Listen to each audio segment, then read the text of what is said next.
Good morning, everybody. We are driving hell for leather up the Vuurtel axis towards Sydney's Dam, where we've heard some lions calling. Sounds like male lions.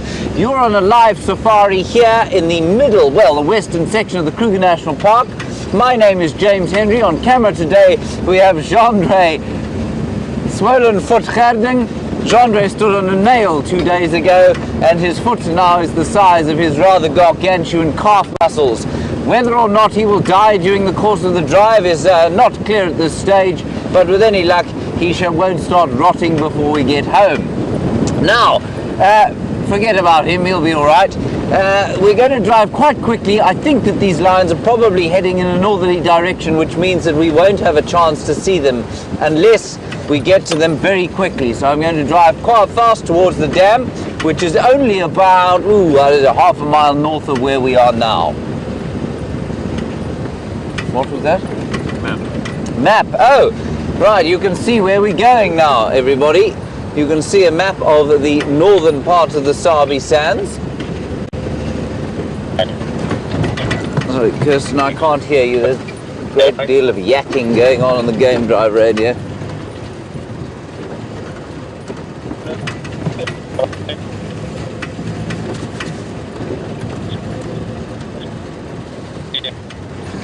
Sorry, I'm very strange communications coming through the radio here, everyone.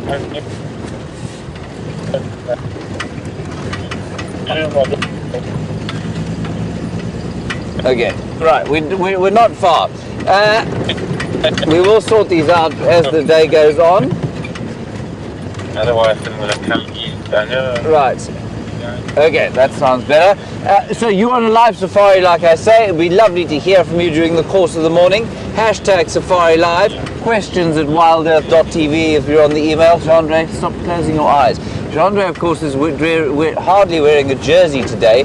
It's 13 degrees Celsius, which is about 55 degrees Fahrenheit. And he's not wearing a jersey, of course, because his body is deeply infected with septicemia. So it goes. He's being a very brave soldier about the whole thing. Kirsten, if you wouldn't mind just trying to speak to me, I did lose you briefly. Whoops. Yeah, no, that's very horrible, Kirsten. I can barely hear you. We'll erect this aerial shortly. Never mind. Let's try and find the lions first. There are some impala. They look very relaxed about life indeed, which indicates that perhaps there aren't 5 marauding male lions yelling from just around here.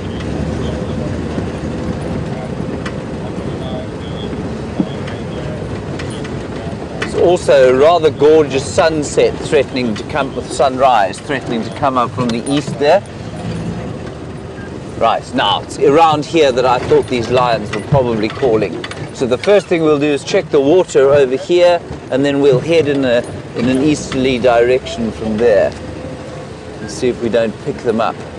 I suspect they might already be north of us, though.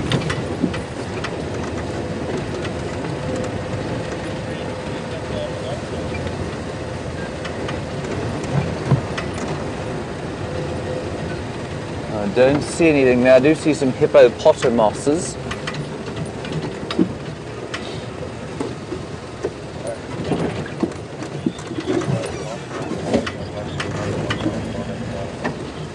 Right, let's turn off here and have another listen and a scan.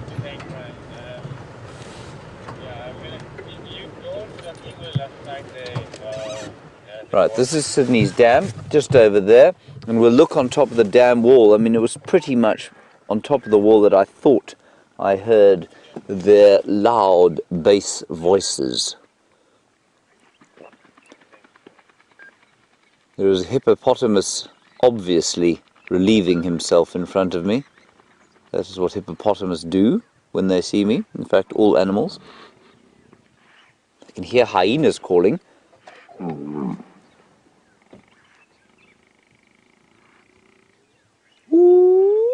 that a tremendous sound that the hippos make? They can make an unbelievable bellowing noise.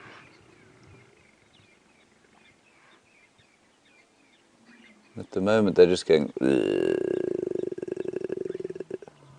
There's the lion calling. And he's far away from us.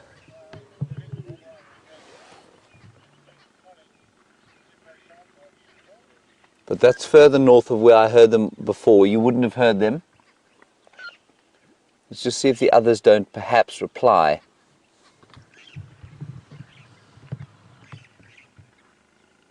The hippos are going...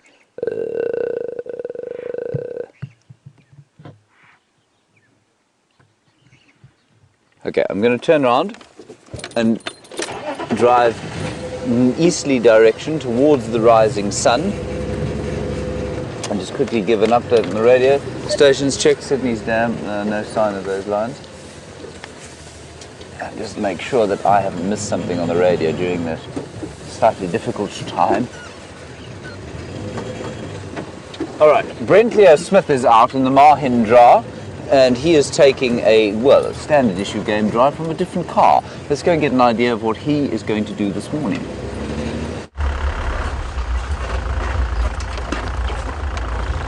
Morning and welcome. Chilly morning, but it seems like the cats are about, and it is Saturday, the Cat-a-day. My name is Brent Leo Smith. I have Brian Joubert on camera with the thumb. And of course the thumb is controlling the camera, not Brian. He's got nothing to do with it. But also, always good to be with Brian, because sometimes, just sometimes, when we produce a cat or two, we're known as the Killer Bees.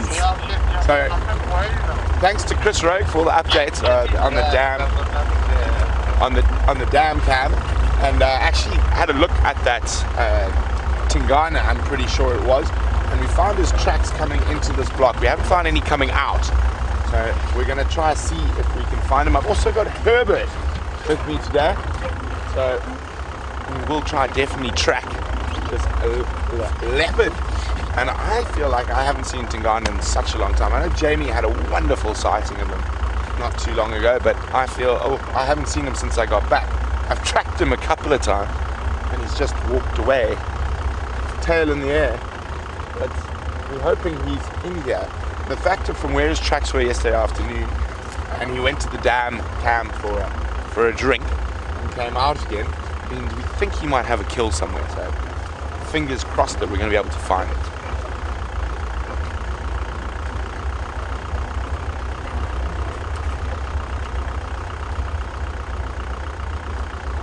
Checking very carefully through the bush.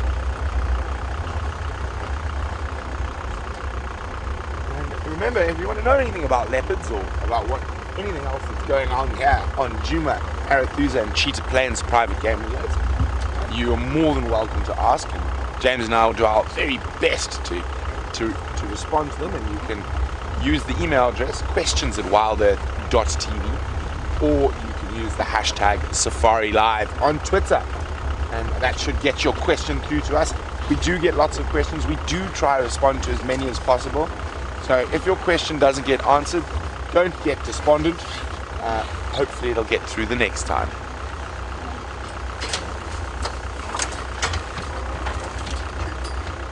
So he's watching out for the aerial. Yeah.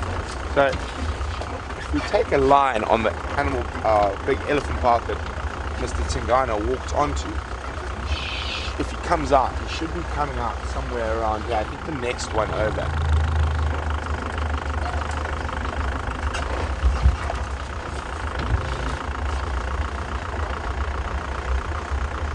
It would be nice to just find him lazing atop a termite mound. Make life a little bit easier for us. But then again, that would take a lot of the fun out of tracking leopards and lions. It's definitely my favorite time of the day during the winter months. Early morning, the mist's about, fresh leopard tracks, fresh lion tracks. So exciting to be out here in the African bush. Of course, really exciting to have all of you with us. So the plan is, if we don't find any of his tracks on this little track here, we'll go back to the last footprint we had and we'll follow it on foot.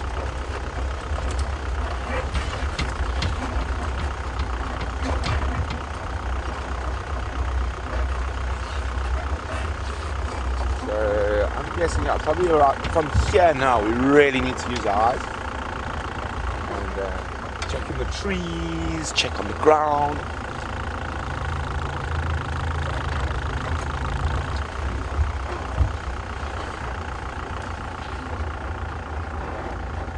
A slightly harder road to see tracks on because it is what we refer to as a two track. So it's not one of the main roads. It's just a little, basically two tire tracks through the bush.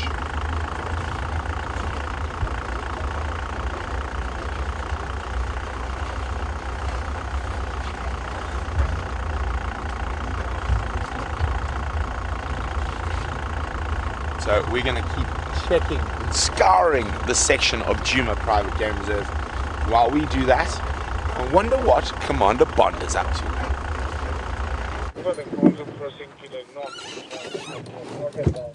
We're just sitting here having a listen, everybody. The lions did call again, and the guys inside Buffels Hook here reckon that they are west of the dam, the Sydney's dam that we were at. And then there's more sound of lions coming from Buffels Hook Dam, which is a long way east of where we are now. Now there is the sun. You can just see the pinkening horizon there. We're just going to sit here briefly because unless those lions come quite a long way south, I'm afraid I don't think we're going to see them.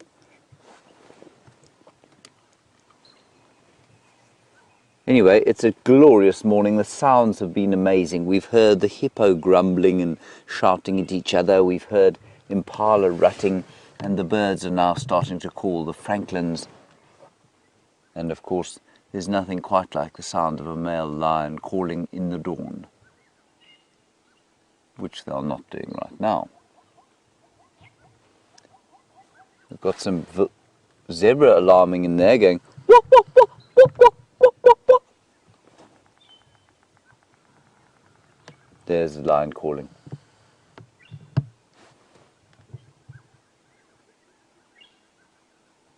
Long, long, long way away. But that might inspire these other ones to call. We're going to sit here just briefly for another 1 minute and see if we can't hear them again.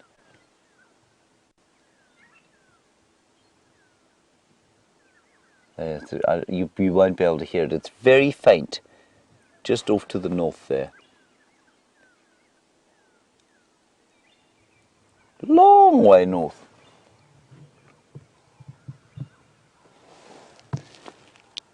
Orbs, any luck there? I'm just checking with Aubrey whether he's had any luck.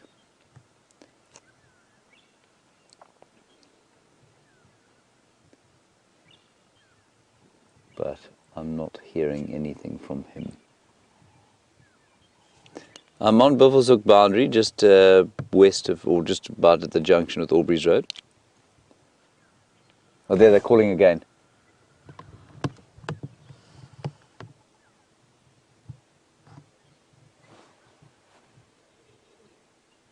Way north. Copy, I've just heard him call again. Sounds like well north of the dam.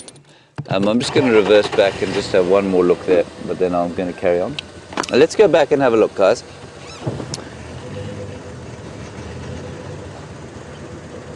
Sounds like they are a very long way north of where we are, I'm afraid.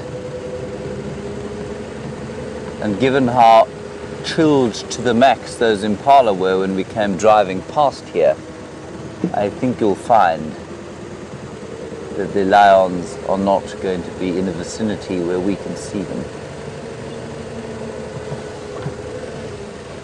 Just turn this up.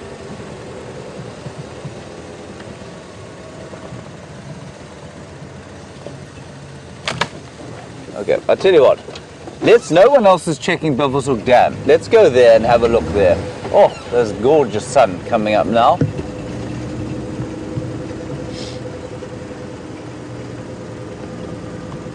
Stunning, Jean-Andre, stunning. Oh, thanks, James. Is that how your foot feels? Like you put it into the sun? Yes, right. Yes. Jean-Andre says his foot feels very much like he was dipping it in the sun. It's very silly of him to stand on a nail, of course.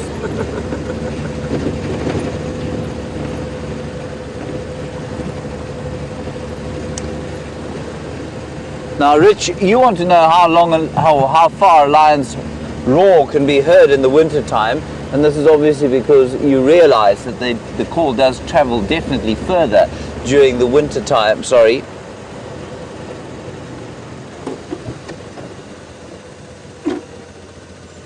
Sorry everybody, I'm just struggling to hear what's going on here. They have found them, but I think they're north of the wall. Oops, sorry, confirm they are north of the wall.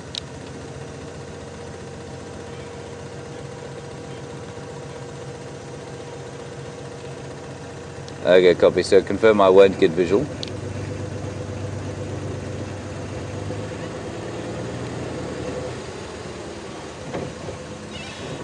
They're on the damn wall. Copy, I'm gonna make my way there. We can see them from the damn wall, everybody. I think it's worth doing that.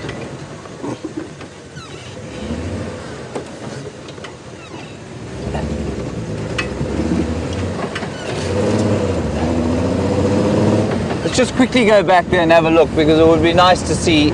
I mean, we won't get a great view, but we will have a view of them, and we haven't seen those Birmingham boys for a little while. Well, I certainly haven't seen them for quite a while. So let's have a quick nip along here. So Rich, the call will travel in the winter definitely further than it will in the summer.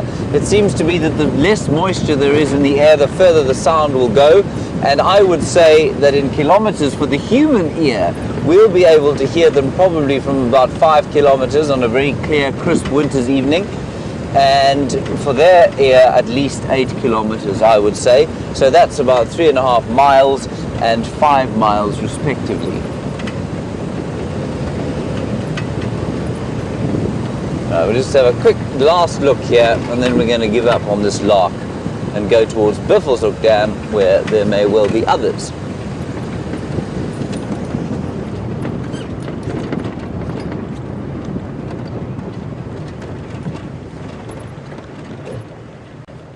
There they are. Just in front of that vehicle there, one male, one female lion.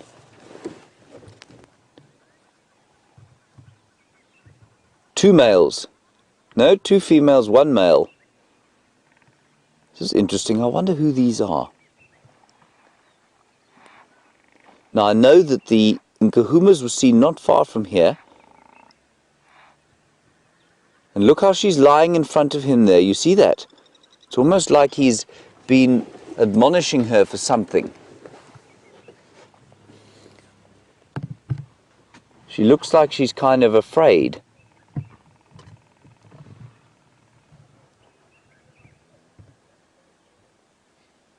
Look at that, look at that. There's another one calling now. Go ahead. Ja, dit word inkom.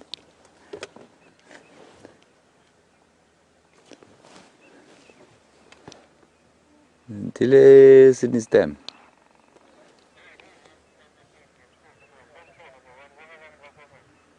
Ja, dat word in kwart. So I wonder what's going on here, everybody. That male looks like he's not happy. He looks irritated. He's now rolling around in the ground. I don't know why she was having an sort of, she was giving him well, she wasn't attacking him, but she was certainly flicking at him. Maybe they've been mating, that's possible, and maybe that sort of estrus session is finished. Who these lions are, I'm afraid I cannot tell you.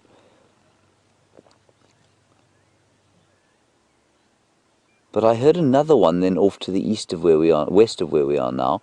That's sort of to the left-hand side of your screen. Just going, hoo, hoo.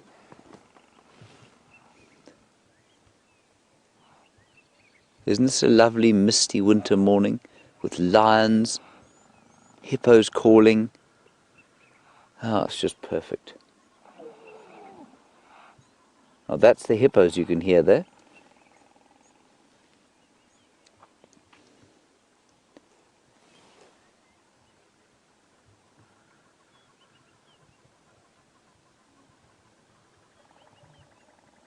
And there's another lion calling from way to the north.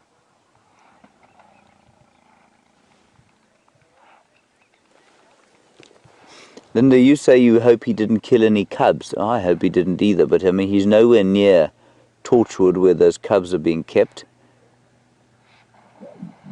And I don't know who he is at the moment. He doesn't, I mean, it's unlikely that he's a foreigner.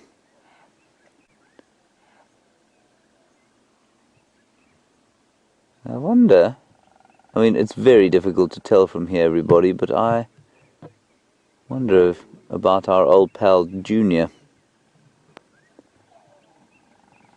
I think he looks a bit old, though, but it's not impossible. Rondre, that's, yeah, I mean, that's, you're at full zoom, are you? Full stretch. This is not the super zoom camera, everyone. That one Leo Smith has got.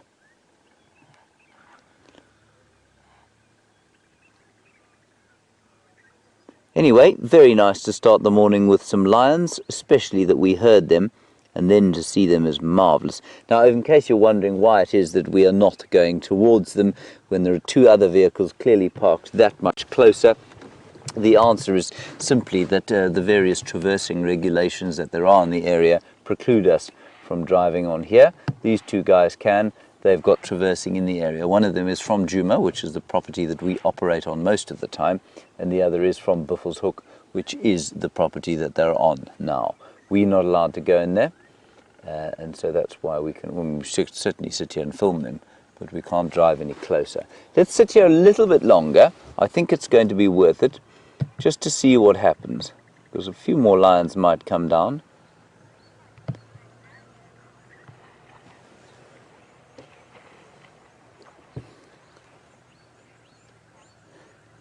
Look at this one lioness has got up. She looks a little bit nervous.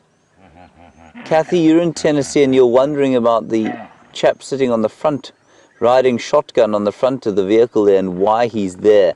You say it looks terrifying, you wouldn't want to be it, and you hope that it's not a place to put a difficult guest. No, it's not, Kathy. It is a place to put your tracker. Now, if you're a tracker, the best way for you to spot tracks going across the road, of course, is before the wheels of the vehicle go over them. And that's why he's sitting out riding shotgun there.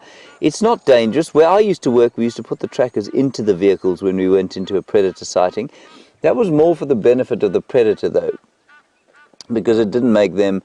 Having him sit out front there in an area where the predators are perhaps not quite as used to vehicles as in others will make the animals react to him and probably move away. In this case, that's absolutely not happening.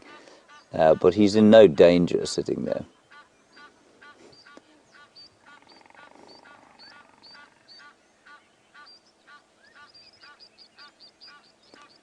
And Kathy, yes, we did used to sometimes put guests on the front there, but they weren't difficult ones. Normally guests would beg to ride shotgun, and so sometimes we'd let them sit on the front there, and it was always amazing to watch their reactions when you came around the corner and there was an animal. And most people just freeze, you know, most people just, it's perfectly safe because people freeze, and that's exactly what you should do. But I remember once I drove around a corner and there was an elephant, and no, there was lion, there were lions on the road. And before I could say to the guy, I was going to stop and then reverse, before I could say just sit still, he leapt off the car, dived round the side and into the back seat, almost before the lions could react. It was the most astonishing speed at which a human being can move. Right, well, we've still got the one male there. The two females have wandered off behind, and I think we've probably... Let's sit here for another 2 minutes, and then I think we'll move on and see what else we can find. There is still a lot of activity with the hippos, but the lions seem to have calmed down, as they always do, of course, once the sun comes up. Gorgeous, gorgeous misty morning. Not too cold, just the right amount of chill in the air, I would say, especially if you happen to be Gendre, suffering from the effects of severe septicemia. Keeping your temperature down, Gendre. Are you still sweating? He's still sweating, he's nodding. He's starting to go a bit pale and green about the gills. Anyway, like I say, hopefully he'll make it through most of the drive.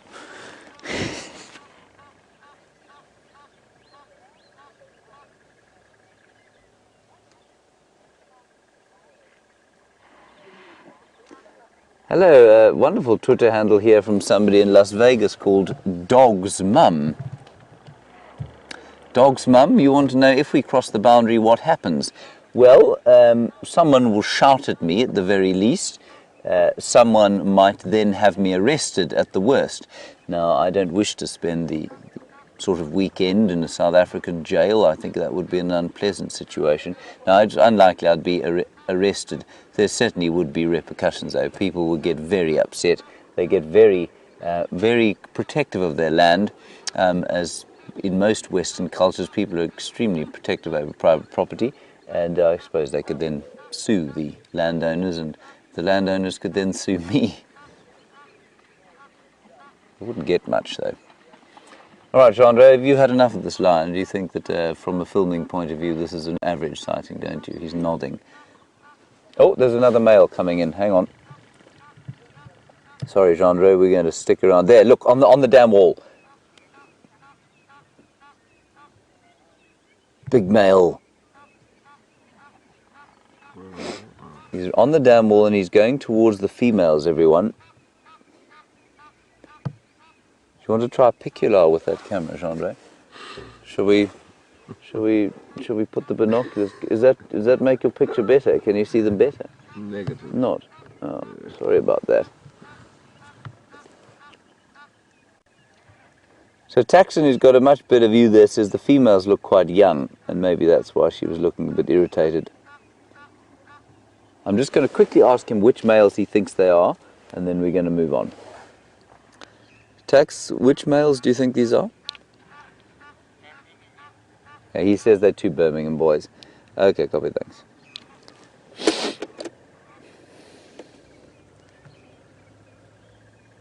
Good. Well, the other one's got up.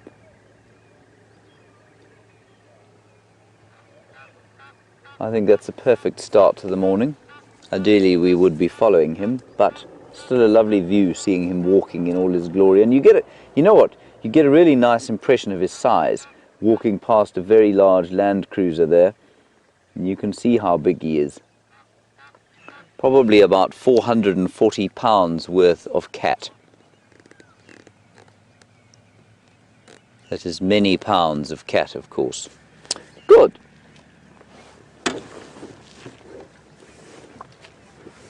Caroline, I'm not sure we've heard from you before, but nice question, thank you. You say when there's a group of males, why do they not fight with each other? Well, they're what we call a coalition, Caroline, and a coalition is normally born into the same pride, so they're either brothers or cousins, and they then leave that pride together when they are about 2.5 to 3 years old, and they go and seek a territory together as a team.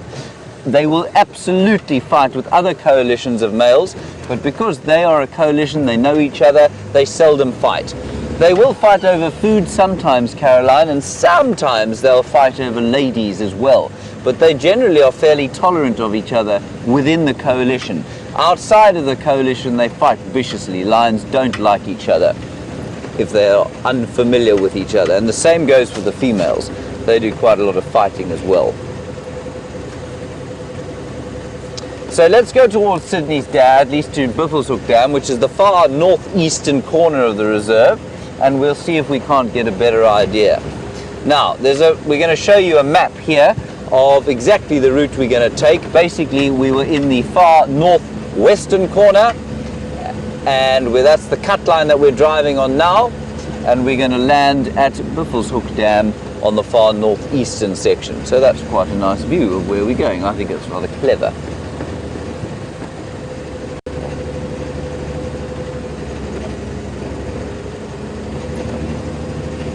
Right, we will continue. The other thing that we have to do fairly soon is try and find the new hyena den. I think they've abandoned the last two, so that we're going to have to do at some stage. I might take a walk in there this afternoon. Just going to keep my ears to the radio in case they don't come this way.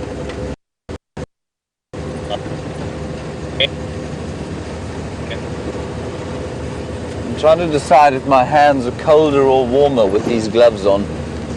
I'm not sure they make a great difference, to be honest.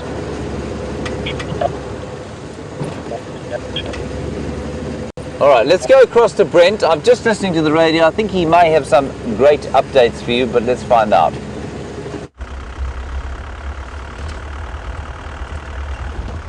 So, really good news. We got on those tracks. They are beautiful. Fresh. Down a nice big used elephant path. You can almost see the dust sort of emanating from them. So I've left Herbert on the tracks very close to where you were with us earlier when we linked to James. And I'm very, very confident we're going to be able to find this leopard today and keep up with the Saturday Catterday, because James has already done his part with lions. So exciting. And I think he's got a kill somewhere around this area in front of us. And for those of you who might be a bit late, just joined, we are tracking whom I think to be Nkuhuma, the dominant male leopard in our area. And he's one of my favorites. He's a real fatty, and that's what makes him so wonderful. Now, if those of you who follow my Instagram or Facebook or whatnot, I actually put a picture of him up of him this morning, and one of the most fantastic sightings I've had since I've been here. So I was actually tracking him on foot, and I walked up to a big termite mound, and I just saw him shoot and grab a male impala. And he grabbed it while I was on foot, no more than 25-30 meters from him. I sprinted back to the car, and we managed to get into that sighting while he was still strangling the impala. So I have some very fond memories of this particular leopard. I've nearly stood on him twice while tracking. And he used to be very, very shy when he first came into this area. Tingano means the shy one. Of course, he's very used to all of us now. So no longer have that problem. So I left Herbert about 100 meters from here. I'm just checking that I don't see Herbert's tracks crossing the road, which means we should find him shortly. Oh, it's cold in the dip. Brian is convinced this is the coldest spot on Nkuhuma.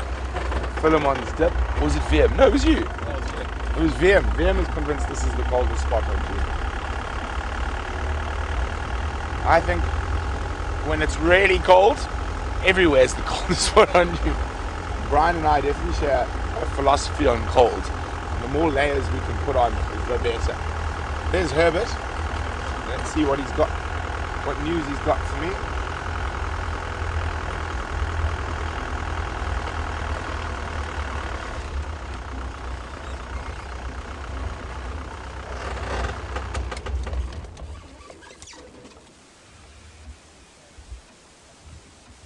Coming straight through here. Oh, there's elephants. Okay, well.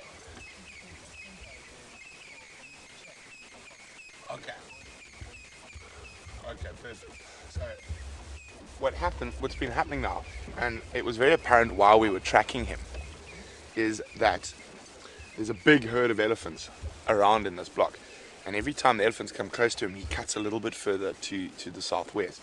Cuts a little bit further to the southwest.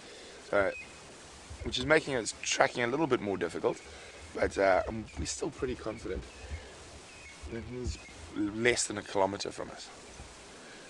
So I hope it's just double checking there. Make sure he hasn't crossed this little 2-track. If he has, he's probably gone down into this river system here. And he would have used the river system. The elephants will use river system, but not as frequently. And he might have used that as a path to get around and past the elephants. But only time will tell whether we're right or wrong. It is very exciting, and I absolutely love these mornings. I'm just trying to listen, see if I can hear those elephants.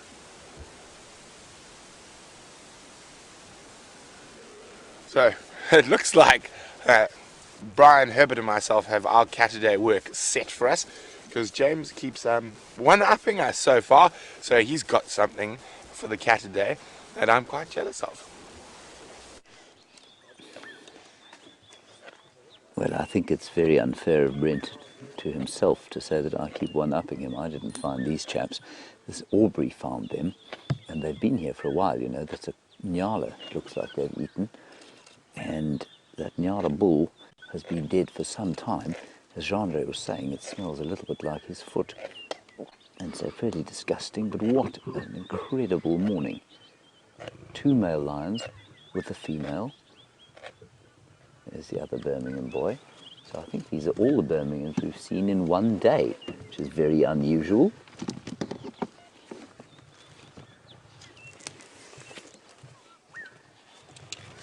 Very lucky we are. And Lion's actually doing something. Now she, of course, has taken to eating the rather distasteful innards of the hapless Nyala bull that died here. And I suppose it might be likened to eating haggis for breakfast.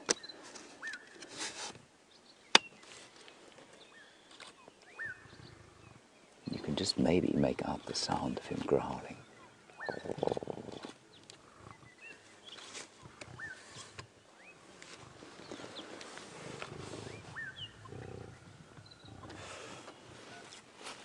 And then every time one of them moves, you see, this is where I find it so interesting. Lions are, you know, we tend to think of them as living in teams. It's calling a little bit, but they will fight over food. They really are appalling at sharing their food with each other.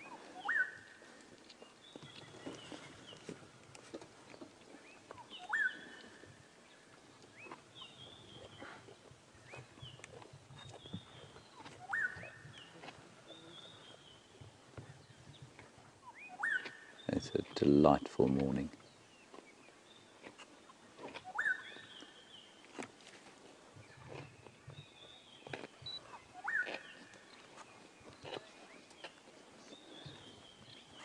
Right, so just to reiterate, I mean, I don't know, I'm going to assume that this female is the other Nkuhuma pride female who was around earlier,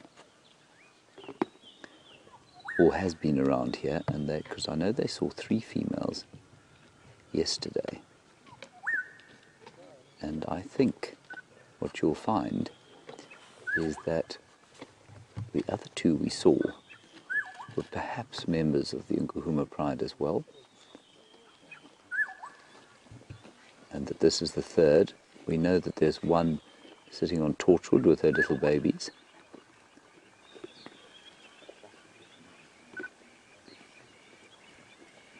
So I wonder where the 5th one is, quite possibly giving birth somewhere.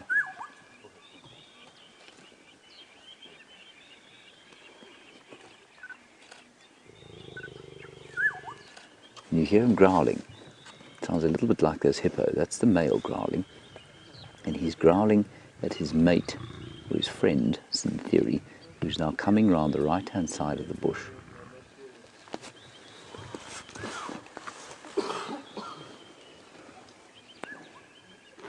And way in the distance, I just love that sound, and it's so unusual to hear in this area for some reason.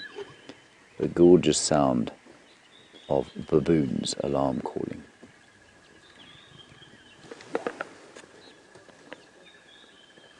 And in the background you can hear a crested barbet going about its day, and it's always so interesting to me, you know, we have this, well, I mean, it's almost a tragedy in the Nyala world, but the lions carry on eating in this pretty sort of vicious fashion, but behind us and all around us, the world just carries on. So that little crested barbet is not too worried about the fate of the Nyala here.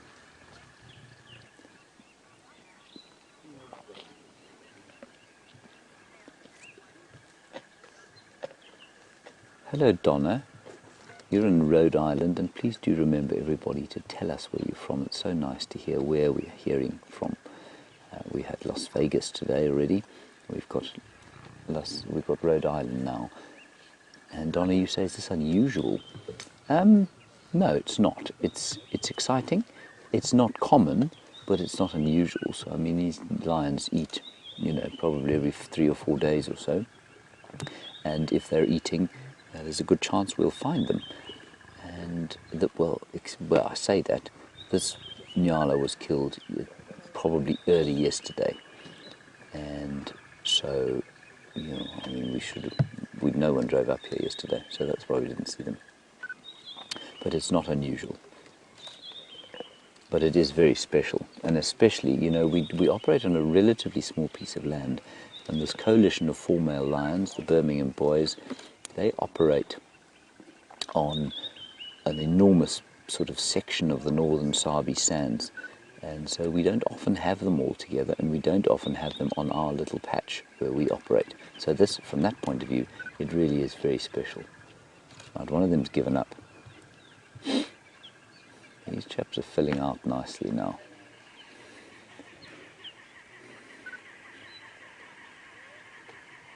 Look how full his belly is.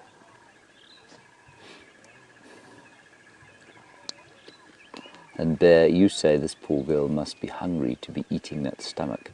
Yes, I think she probably is quite hungry. It's certainly not something I would want to eat. But, you know, there are a whole nation of people just north of Hadrian's Wall who eat that sort of thing all the time. Offal. It's certainly quite smelly. It's not very delicious at all.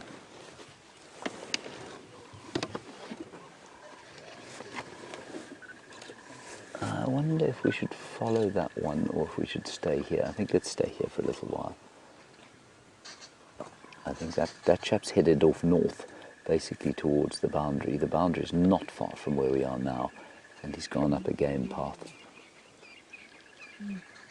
He's calling. He's just going, ooh, ooh.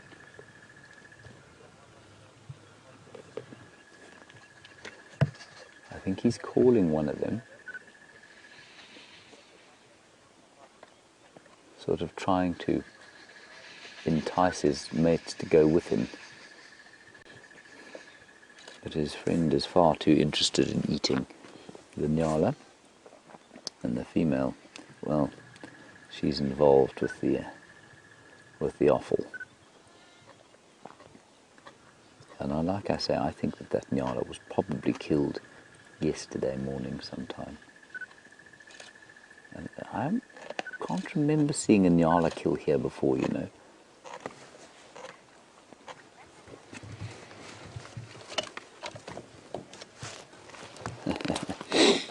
Dorse in Pittsburgh, you say, what's going to happen to those what's going to happen to those beautiful nyala horns? Well, they'll probably just sit here, and eventually, I suppose, someone might pick them up.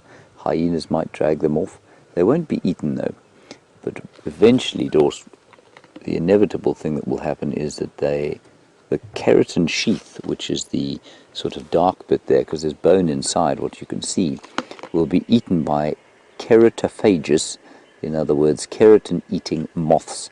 They will lay their eggs in that keratin, and the larvae or caterpillars will hatch, and they'll eat away the keratin, and then the moths will fly away.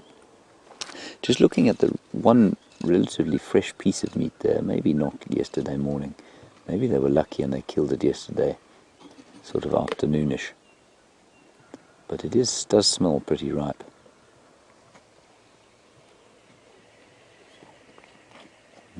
No, I'm going to say yesterday morning. He's calling. The other one is just in front and still calling. Ooh.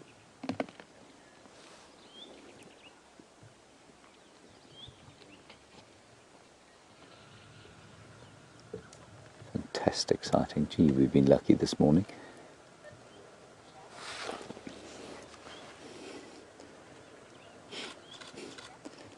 Chitra, you're in India. Wonderful to hear from you. You want to know if lions hide their kills? No, they don't. They don't have any need to, Chitra. Many animals do. Cheetah and leopard and smaller cats will certainly hide their kills. Lions are not scared though. They're not afraid of anyone.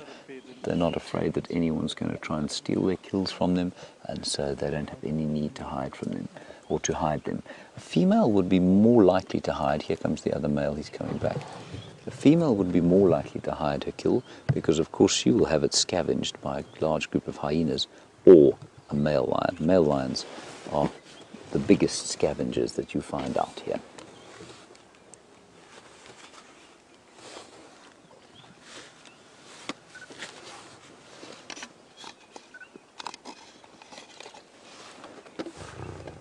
See him, listen to his friend is growling at him now.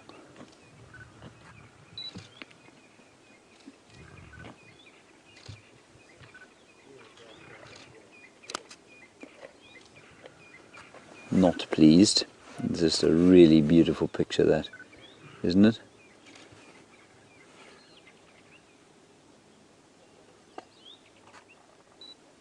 Oh, there, I mean, he's really posing beautifully. Very nice, Chandra. You like it? Or do you think would you like more sun on his face? Yeah, it's a bit backlit. A bit more depth. Yeah, there we go. Chandra, the ultimate professional. Disease coursing through his veins, but still he thinks of the picture. It's like a battlefield casualty, our friend Chandra, at the moment. You do seem to have a propensity to damage yourself, Chandra. Has it been since childhood? You shouldn't leave planks with nails outside my door, James. Chandra, don't be silly. People will get the wrong idea about her.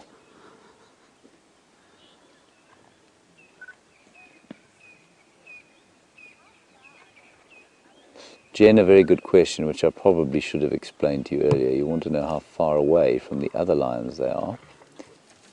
Oh, there we go. There goes the piece of the kill. Oh,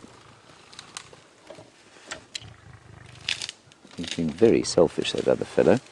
Jen, they're not too far. Probably about, you know what, only about a mile as the crow flies. Now we have them both eating, so that's interesting. One of them is clearly dominant over the other. That's very interesting. Often there's no dominance hierarchy within a coalition like this, but clearly this fellow was staying away from his brother or his cousin.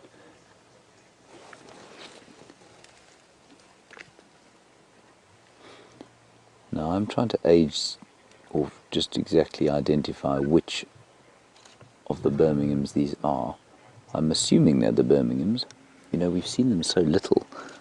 So, I mean, I'm going to go with Birmingham here. If anybody has any other ideas, please let us know. Yeah, I'm pretty sure that's who we are. Looking at the scars on their nose, those look pretty familiar. Those, of course, will change because they do fight a huge amount. Here comes the lioness. Look how she was prepared. She wasn't prepared to approach the other male, but this one she's prepared to take a chance with, and she's hardly eaten anything. Look how thin she is. That's really interesting. She is much skinnier.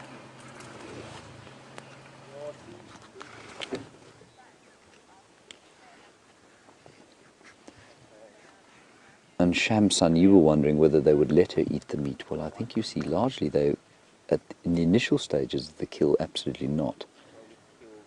They won't let her.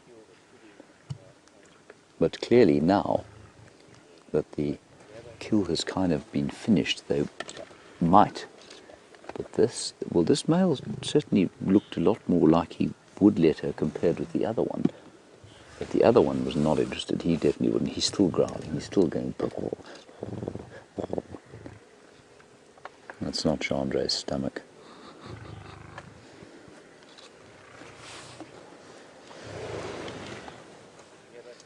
Marvellous sighting.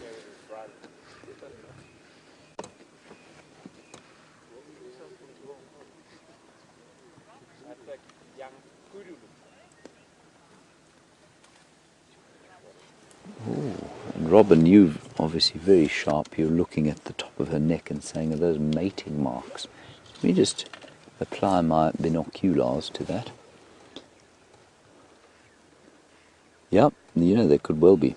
They'd certainly look like that could be the case. But, Robin, so just in case anybody doesn't know what Robin's talking about, when cats like this mate, what they do is the male will grab the female on the back of the neck and hold her down so that she doesn't swat him as he dismounts. And that could be marks from that kind of grabbing, but it could equally, there she goes, it could equally be from a fight over this food where she got smacked on the top of the head by the claws of one of these males. And to me, it looks more like a sharp cut, which would be a function of claws rather than teeth during the mating process. So Robin, I think that's what those wounds are, but definitely well spotted.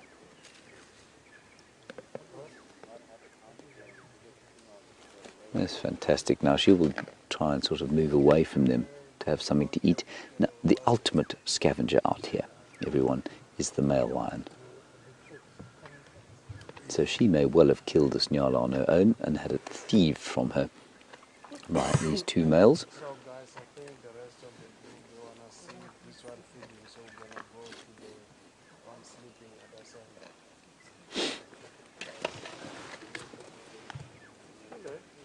You just move out the way. Aubrey's going to try and get out of here. Nkuhuma, yemanyan. Just move so that Orbs can get out.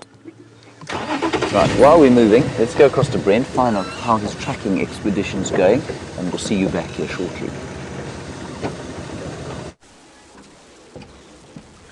So the tracking is still going. We found the tracks crossing the little river system. Herbert's going to go check down there now, and he asked me to come check here. And literally 5 minutes after we've left him, we have an impediment in the road, and I'm trying to think how to move it. What do you think, Brian? I think this one's a chainsaw job, I'm afraid. It's got lots of nasty thorns on it. I think definitely chainsaw. We're going to try to find a way to drive around it.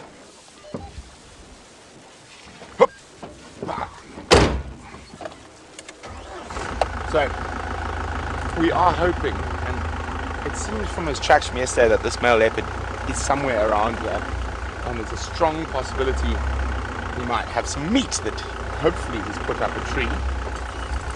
So we're going to keep working this area,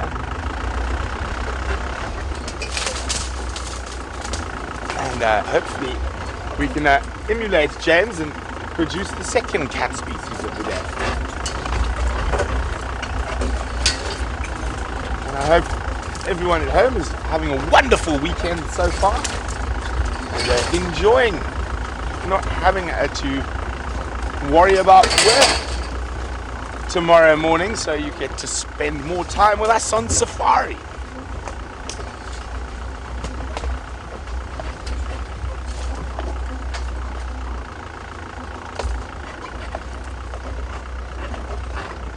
Bouncy, bouncy. Okay. We are around the traffic jam, or not the traffic jam, the elephant impediment that they popped on the road. So the first time I actually ever walked to Ghana on foot was in this block to the left of us. And it was also the same time where I nearly stood on it. Hopefully. Now this is our big problem while tracking this morning. Just to get forward a little bit for you there, Brian. You see him? Now this is our big problem while tracking this morning. Is the huge amount of elephants that are around. So we're not going to try off-road into that block, especially not in this vehicle.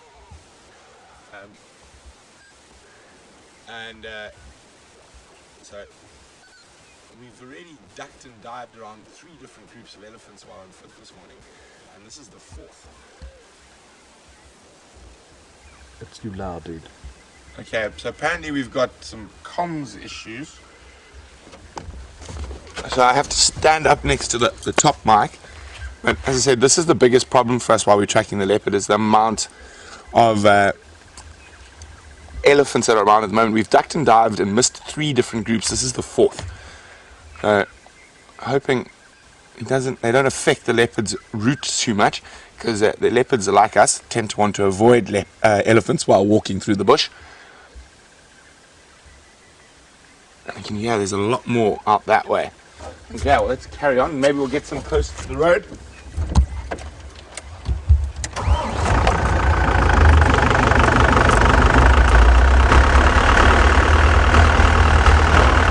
And this one's not so bad. We don't have to go on a long drive around.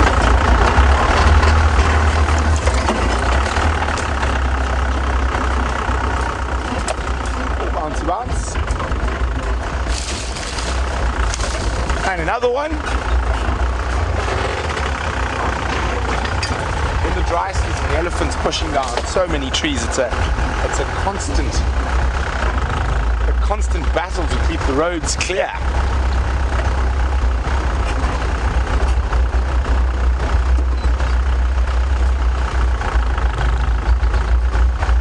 We haven't found any tracks coming out here yet. We're going to keep looking for the leopard. While we do that, let's go back to Africa's biggest cat.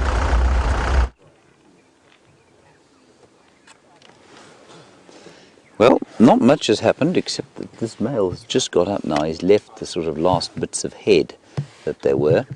I don't know where he's going now. Slight limp on his left front. Not unusual for a male lion, of course. They do fight extensively all the time. Let me sneak forward here. Aubrey is still in the sighting, but not by his own design. He's unfortunately fallen into a hole.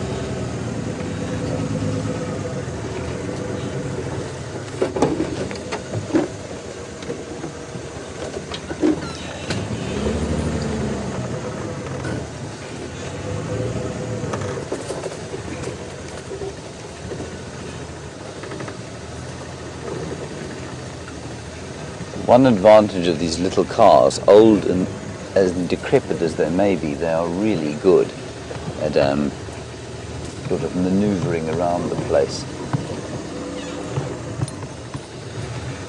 I'm just going to stop here. I don't want to get in anyone's way. Let's just stop here for now. Move on.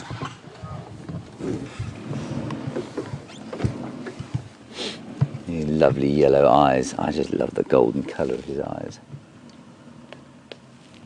And now that's where the female was lying when we arrived here. And now he's showing a flehmen grimace. So he's checking whether she's ready to mate. So it's well possible that she is in estrus or about to come into estrus.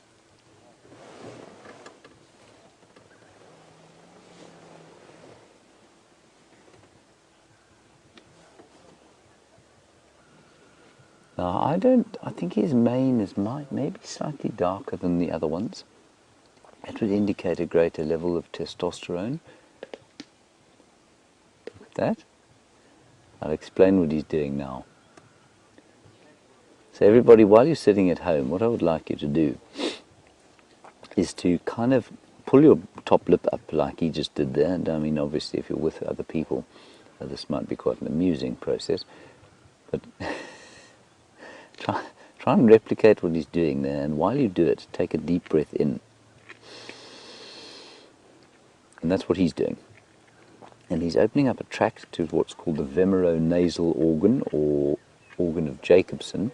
And the organ of Jacobson will interpret, basically, any pheromones that there are in her urine. And those pheromones will tell him if she's in estrus or not. Now, he doesn't actually know what he's doing. I think it's entirely subconscious.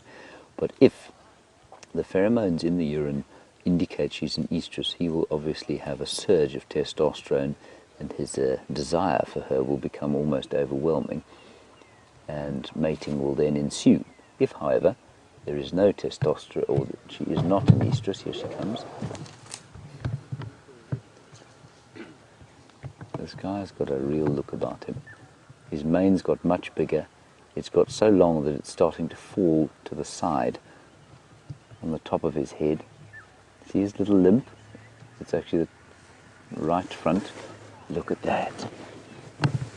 In E.B. Murphy, I don't know if mane colour indicates virility, but what it does do is it indicates It indicates dominance and it indicates testosterone level. Now we know that, you know, in our own species, men who don't have high levels of testosterone are not necessarily infertile, but they'll be less likely to engage in fights and they'll probably be less likely to try and mate. And it's exactly the same with the lions here. And the blackness of his mane is interesting to me, and also the fact that that other male kept his distance. The other male wanted nothing to do with that big fellow while he was eating. Chandra, I know this is not ideal, but I think you might also still be able to get a picture of the male, but if I move back again, I think you're going to get both. Here she comes. She's looking at Chandra, smelling something in the way of a carcass. Hello, Sandy. While we're sitting here, this lion is only about 3 feet from us. Look at the injury on her back left leg.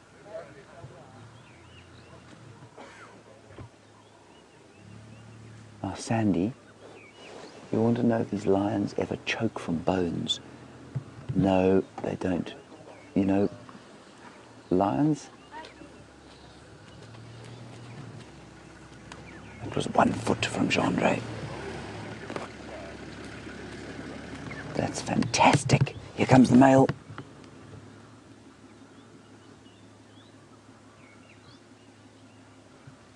Sandy, very few animals will choke on bones, and in fact there's a very strong school of thought that says that dogs and cats that we keep domestically, which we think will choke on bones, that will not choke on bones, that they're designed to eat bones.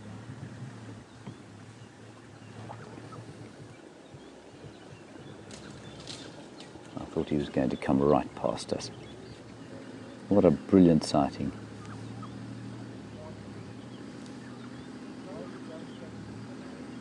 Fantastic stuff. Right. Very nice, Chandra. How did you feel there? Other than obviously infected? I had a smile, James. You had a smile. Well done. Good job.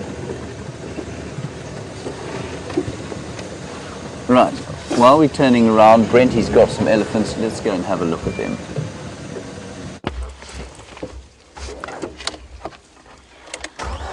So we're on the other side of that elephant we just barely saw through the bush, and there's this massive herd here. And we're just gonna get a little bit closer. There were some young boys playing around. The big cow here. Oh, the tree is going to go. And thankfully, it wasn't across the road.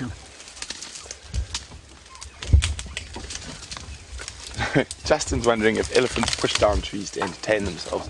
Well, Justin, no. They push down trees to feed off them, as you can see. Now, that female who's pushed down the tree has made the top branches more accessible to the youngster.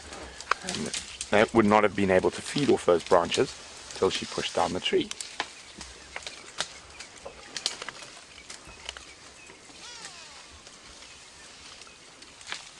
So look at this. There's literally, there's hundreds of elephants on Nkuhuma at the moment. Oh, Herbert's getting hold of me. Go ahead, Herbert.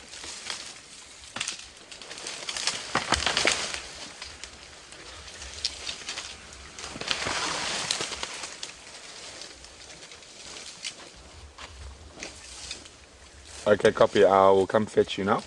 So Herbert is stuck on the other side of the elephant. For this Meningen drove here, I'll be with you in about 5-6 minutes. Sorry about that. So, Herbert, if you're not sure who he is our tracker. And he's out trying to find this leopard. He said he's heard some kudu alarm calls behind us. Oh, look at those two. Having a little morning push around.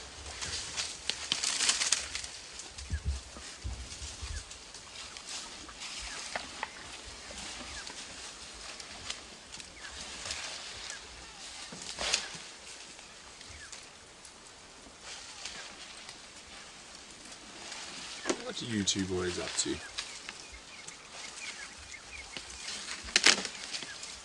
Fighting through the trees? Oh, no, little man.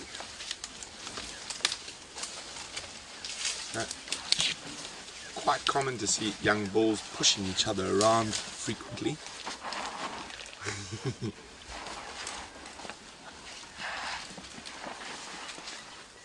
Making lots of dust.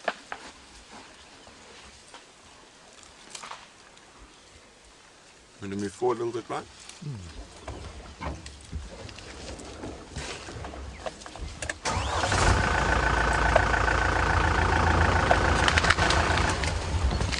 There you go, how's that? Yeah, it's good.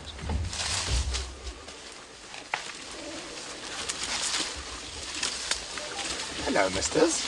They're going to come right on the road in front of us. They might get inquisitive and come inspect us, being mischievous young boys.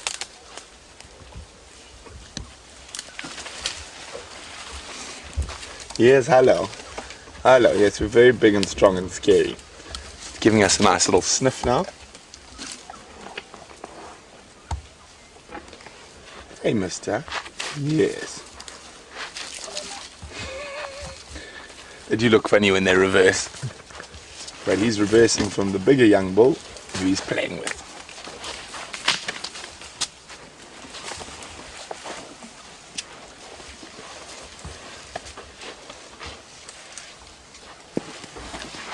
Oh, look at that.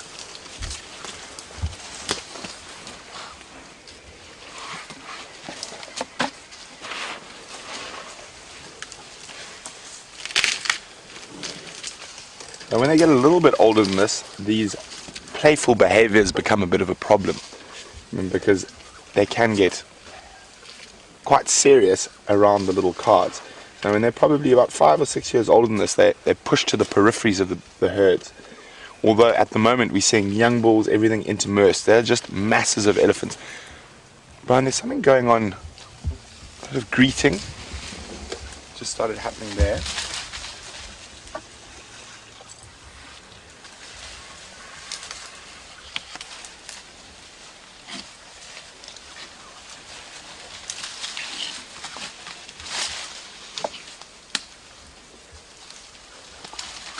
Looks like there was just two adult females that sort of started greeting each other in kind of strange way. There's a bit of ears there. There we go. You could see something wasn't quite square there. So I think it's a young bull on the other side, and I think that female might be getting a little bit annoyed with him.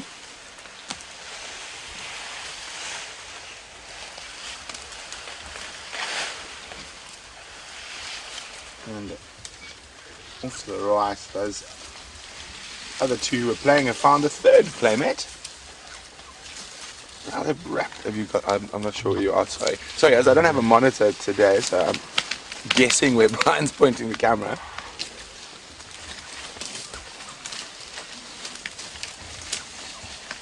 There's just so much action happening in these big breeding herds.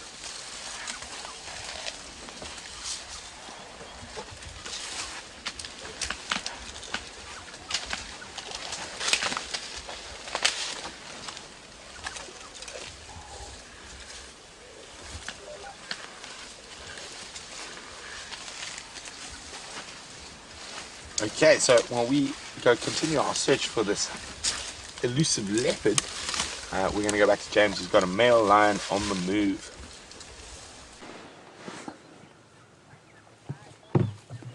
He's quite close to us, everyone. He's on the move, heading towards Sydney's Dam where we saw the others. And he's now moving with a purpose. I don't know where the other one went. I suspect he's in front of this chap, but this is the last guy that we saw. What a morning.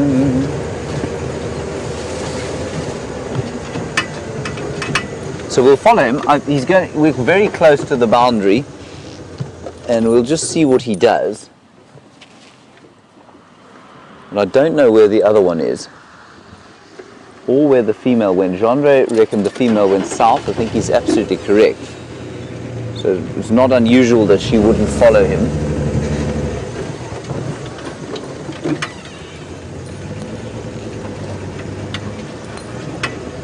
Yeah. So now, basically, we've got another 200 meters before he'll go north across the boundary.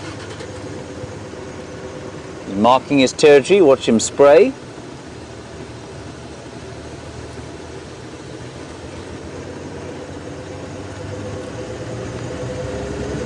Let's carry on a bit. He's walking with a purpose. I don't know where the other one went. That's quite interesting. I think he went north probably quite a lot sooner than this chap did. Let's get around in front of him and we'll get a last view of him coming round. Hold on everyone, a couple of bumps. And now you can backlight him if you want, Genre. Oh, thank you, James. I do what I can for you, you know. Oh, yes, you do. What? You see him? Yeah. Watch everybody, watch your heads. So once he goes north of the road here, like I say, that's going to be it.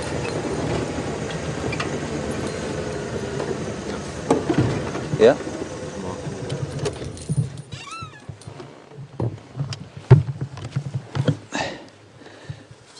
Oh, now he's turned. Let's see if he comes back this way.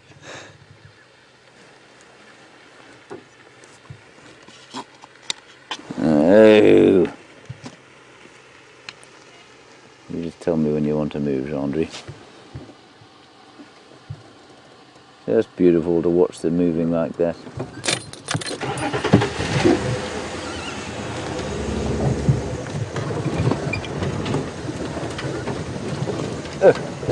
Big road. He's still there. Still get a view of him.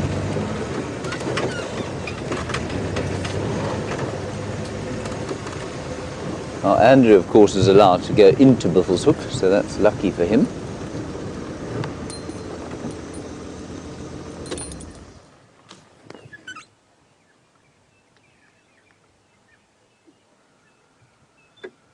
Now what he can hear. Probably listening, yes, for the other male. Now, I remain convinced that these Birmingham boys are not the tallest lions, but this guy has filled out a lot since we first met him, and his mane has got a lot fuller.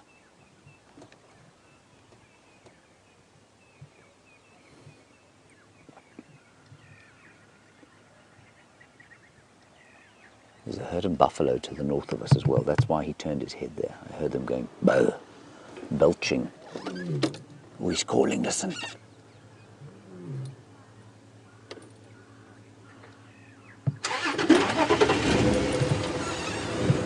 He just went, oh, oh. Not a full-blooded call.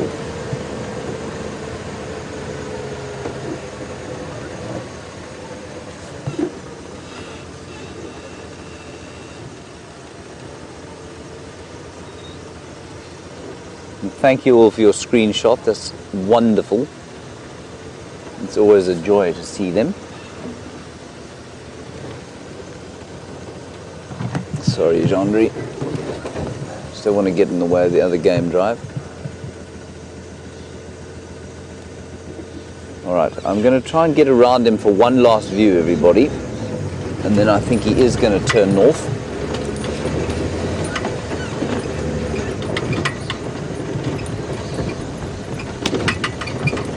So, excuse the bumps and bruises.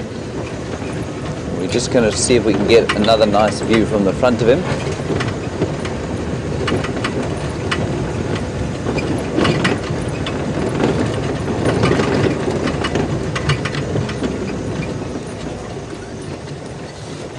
Is that any good to you, Gendry? I do what I can, you know. It's only because you're a sicky boy, though. Kiss it better, James. No, thank you. That'd be disgusting.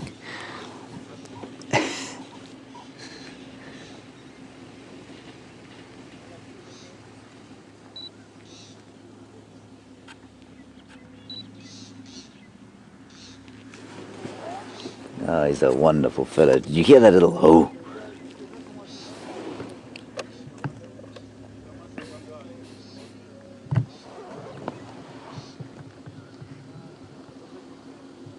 And there he goes, everybody.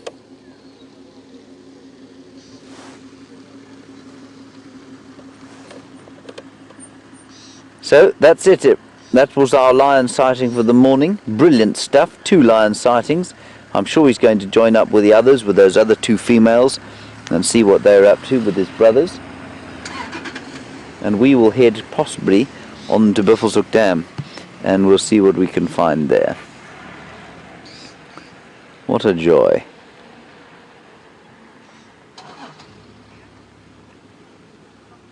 We'll just watch him until he disappears. Starting to warm up nicely now. I think we've probably got 5 or 6 degrees Celsius on when we began. So we're probably sitting at about, well, maybe not quite that. I wasn't just having a rest there, everyone. I was, you loved that, didn't you, Jean-Andre? You thought that was very funny, catching me lying down there. I did indicate. Yes, I know you did. I was staying out of your way, everyone. I wasn't just having a rest. Okay, I think we're going to head on towards Buffelshoek Dam, like I say. Apparently it's now 16 degrees Celsius or 61 degrees Fahrenheit. So a bit warmer than when we started. Wonderful. Good stuff. Jean-Ray, on we go.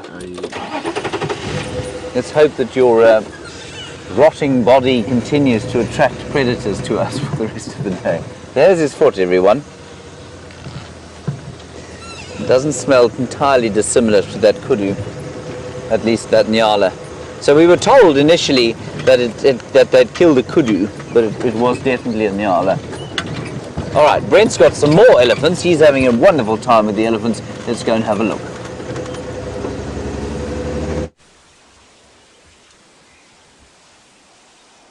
So the elephants are providing us with so much entertainment at the moment. They're literally all around us.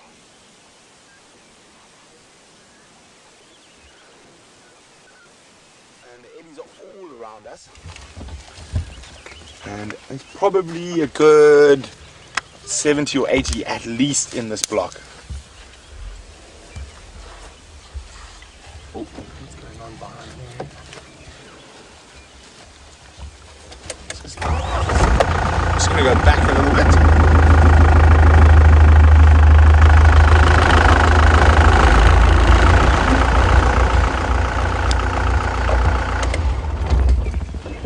So we can see there's elephants to the right, to the left. Look, it's playing soccer. Isn't that incredible?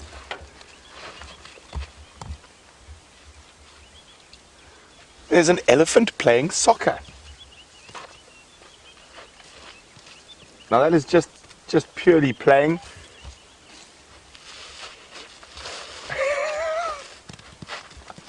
Amazing.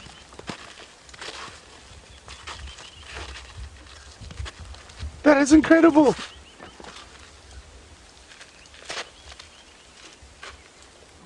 I've seen them play with pieces of stone or sand before, but not for generally that long, and keeping on kicking it.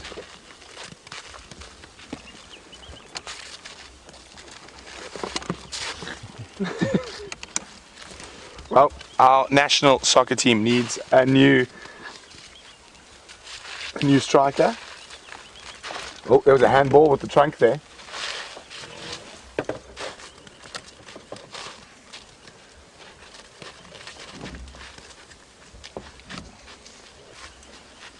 Oh, is the game up?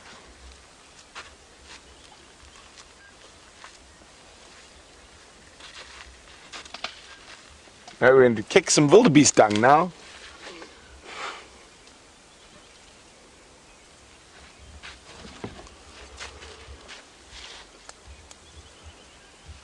It's not quite as fun as the big piece of stick. I mean, it's not sand though.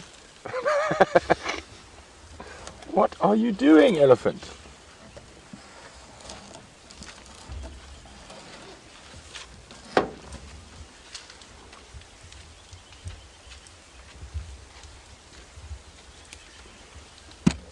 Is it going to find another soccer ball in that pile of sand there, or is it going to move on?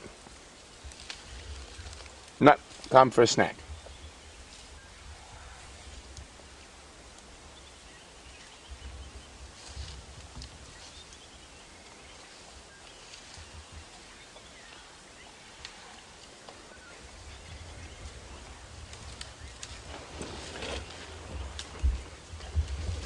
So just quickly, very interesting behavior by baby Ellie there.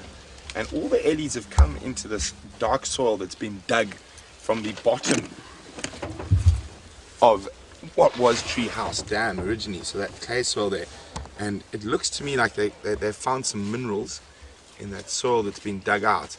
And they are all busy just breaking off pieces of it. So it could be high in salt, could be high in iron. And the baby, not able to use its trunk well yet, has been kneeling down and putting its mouth to the soil.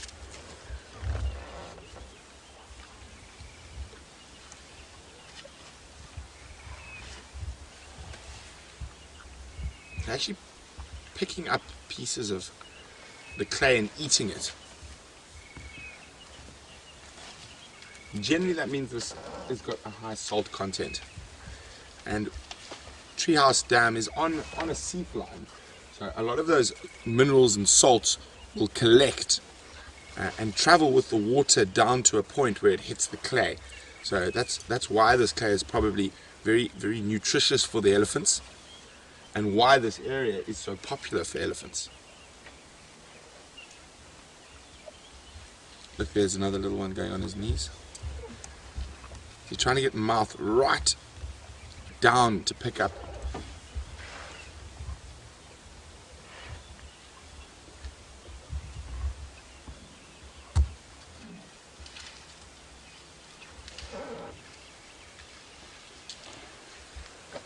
This is really, really amazing.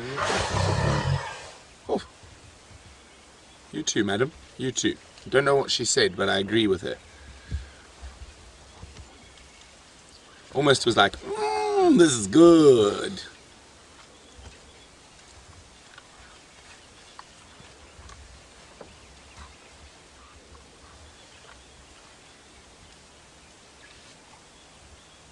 Very, very interesting behavior. There we go, munching on a bit more salty clay. I'm definitely going to have to come taste this clay once the elephants are gone and see if we can try to figure out what they're after. But I'm pretty sure it could be salt, could be iron, but I think it's more than likely salt.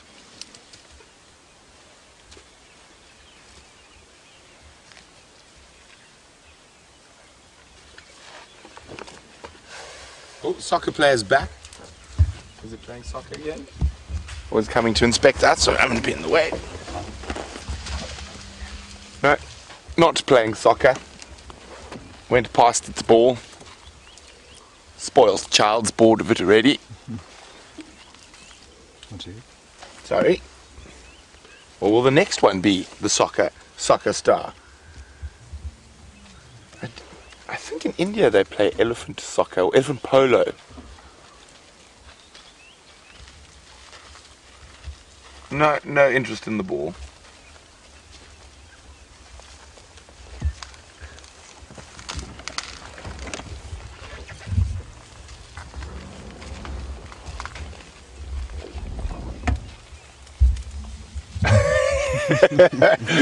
Inquisitive, just throwing a little stick away.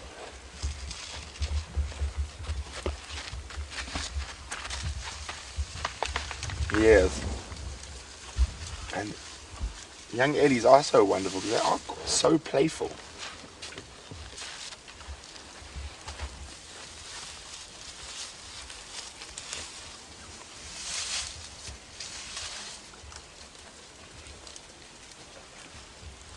There's that baby that just popped up in one. Just watch him carefully. And you can see he's chewing something. He's going down on his knees again.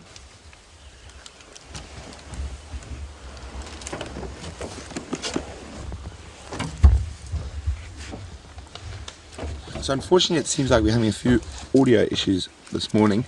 I've got to sit up next to the camera, but isn't this just amazing?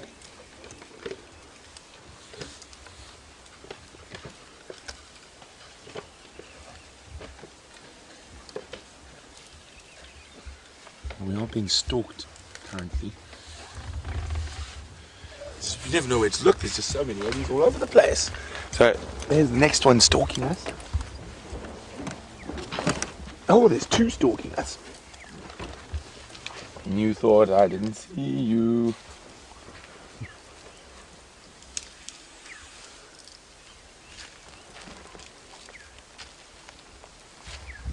Oh no, game's up now that being spotted. It's far more fun until we turned.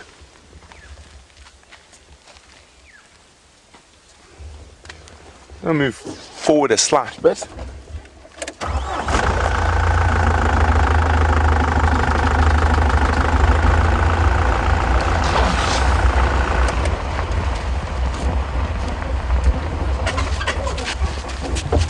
The stalk is over.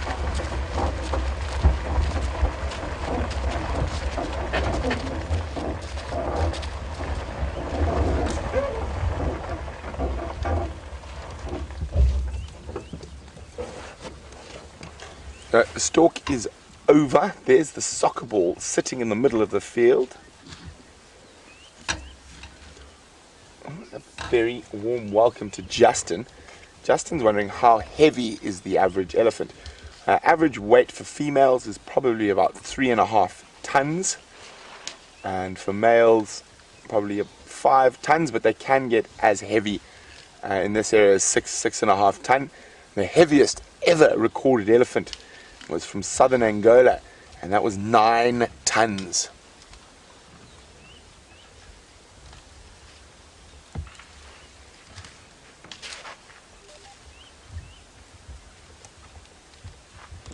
Very, very spread out at the moment, probably over about 1.5 kilometers. And unfortunately the male leopard we've been tracking all morning has tried to miss them. Herbert is still on the tracks, not a champion. And we are going to go give him a hand shortly. I think we will leave the soccer playing and clay eating elephants for now and go for a little meander.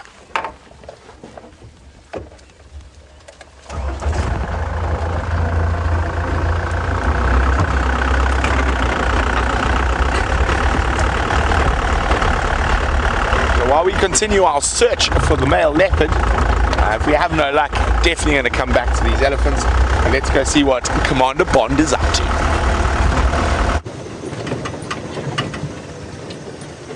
So we're just heading towards Buffelshoek Dam now, like we were going to initially, everyone.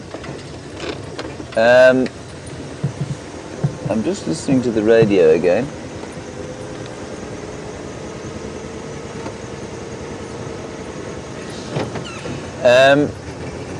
There's just some mention of Karula on the radio, but Brent is in that area, so he will be hearing if it's something that we can go and look at.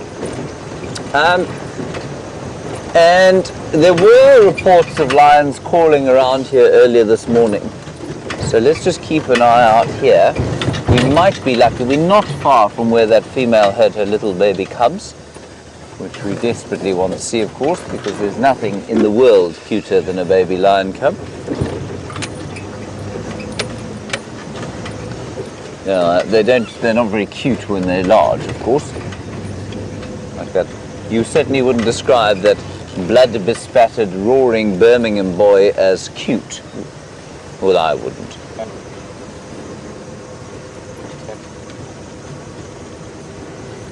Now let's ease around here and we'll just check into the clearings. Chilly morning like this, lions will often come into clearings and lie in the sun for a while before they move into the shade to rest for the rest of the day.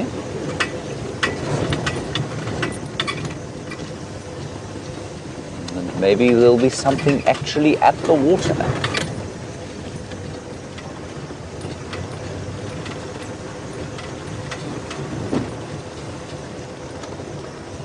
Sandy, very nice question about whether or not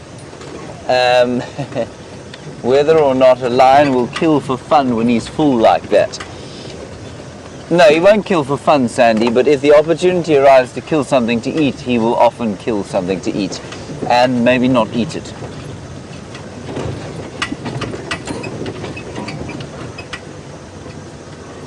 So it is quite likely, it's quite likely that they will kill and then just sort of leave the carcass and then eat it later. He wasn't, I mean, that Nyala wouldn't have gone that far to feeding both of those males. She hardly had any of it at all. Certainly wouldn't have fed her. But if the opportunity arises, cats are tremendously opportunistic, and leopards, we know, for example, will stash various carcasses in trees if they're lucky enough to kill more than one thing at a time.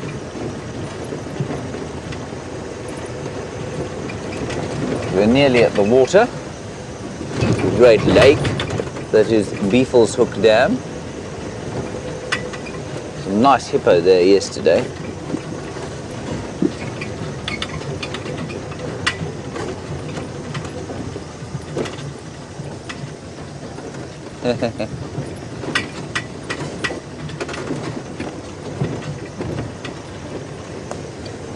Hello, Mike in Florida. You say you've been driving across the United States for the last few weeks, and therefore you've missed many drives.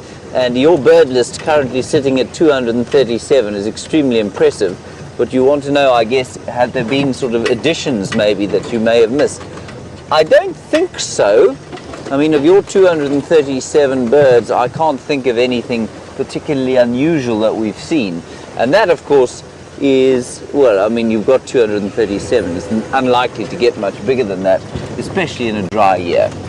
What we'll have in wet years is you'll have all sorts of specials coming through very briefly, and that's when we get what we call the vagrants added to the Juma bird list. But in a dry year like this, especially into the winter, it's unlikely there'll be anything that you haven't seen yet. Oh, there is a hippopotamus. What else can we see? There is a grey heron.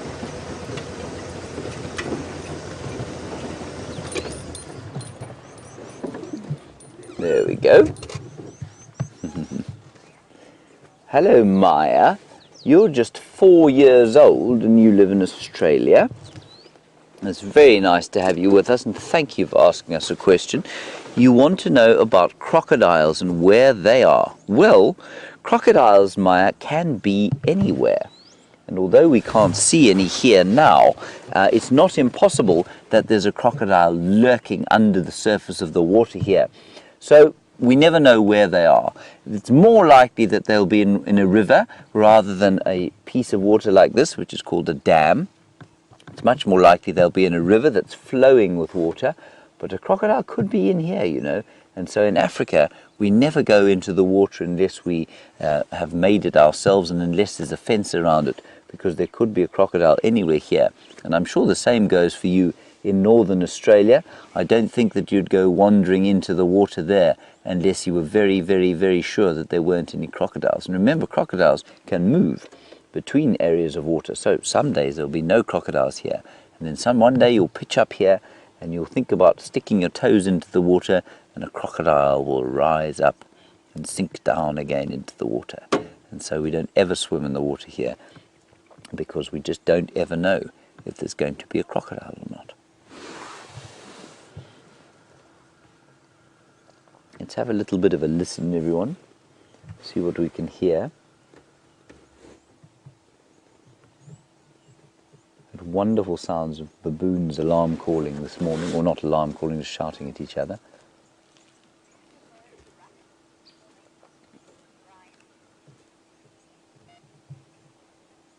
Those baboons are still calling around the camp. We might head sort of back in that general direction. Brian, you're interested in whether hippos rut or not. No, I don't know that you'd call it rutting. I don't know what the etymology of the word rut is actually, and where it comes from, but I think you only use the term to describe sort of sparring or fighting antelope and deer, I think. They do fight though. Male hippos certainly will fight over females, but it's a slightly different situation in that they live in a permanent group with a bull and a herd or pod of females. And the bulls might challenge each other, and young bulls might fight with each other, but you don't have a situation like you do with, say, impala or kudu, where outside of the rutting season, the males live together and the females live together in kind of separate sex groups, And then during the rutting season, when the testosterone levels are coursing in their veins, the females are sort of set upon, if you like, by the males. And the males fight with each other for sort of dominance over a harem, and which is temporary for the duration of the mating season. The hippo don't have that situation. So I don't think you describe it as rutting, no, but they certainly do fight viciously. They can injure each other quite badly. Alrighty, I think let's move on from here. I think we're going to go down through the middle of the reserve and see what we can pick up there. Very nice. Oh, just quickly before we go, Kim, you're in South Carolina and you want to know about fish. You want to know if there will be fish in here. Well, there's a grey heron there, and that grey heron will almost certainly be fishing, Kim. So yes, there will be fish. I think you'll find as this waterhole dries out, certainly there will be a greater number of obvious fish. So, I mean, when the water if the water stands for a long time, you will definitely find obvious signs of catfish. They get pretty big pretty quickly. But I think at the moment, you'll find that there are tilapia, and there are probably the odd catfish lurking around below the depths here. But not that many, because remember, this dam dried out completely, and it's had water now in it probably for about 3 months. And so the fish are probably quite small still. Right here. Thank you, Kim. All the way from South Carolina.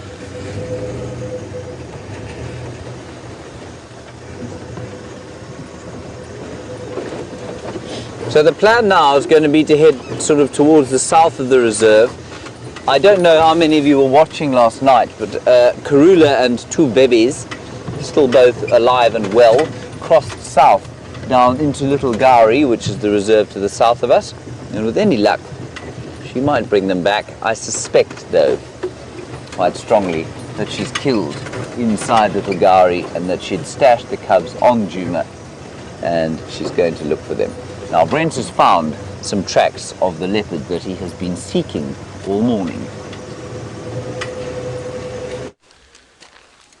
So we've got Herbert, and Herbert's done an absolutely sterling job, and he's tracked Tingana all the way on foot from about 1 kilometer, 2 kilometers that way. But we've got some bad news. As you can see, I'm standing on our southern boundary, and his tracks go straight through into Little Gowrie. So not great for us, great for the guys down there, but with every track that goes out, there's got to be a track that comes in. So we're going to go see if we can find a track coming in. We've got to try to keep up with James, you know, cat a day and all that. Cat a day is normally my thing. I'm the one who finds the cats, but no, I'm very happy James has found you some cats, and we're going to go try find you some more.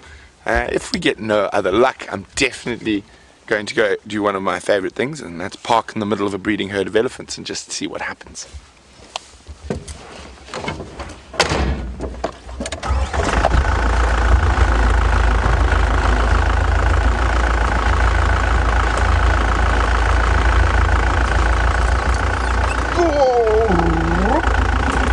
Okay, so we're going to head east for a bit. Now, I know Karula was seen crossing out last night, but you know, fingers crossed and all that, eternal optimism that she might come back.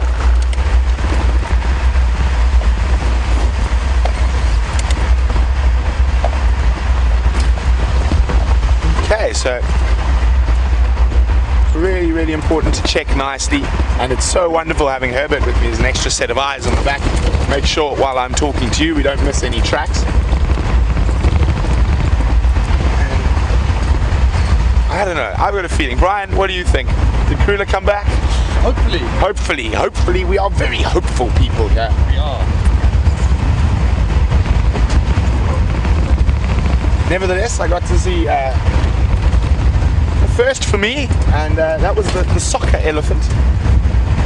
Definitely showed some good skills there, knocking that clay lump back and forth.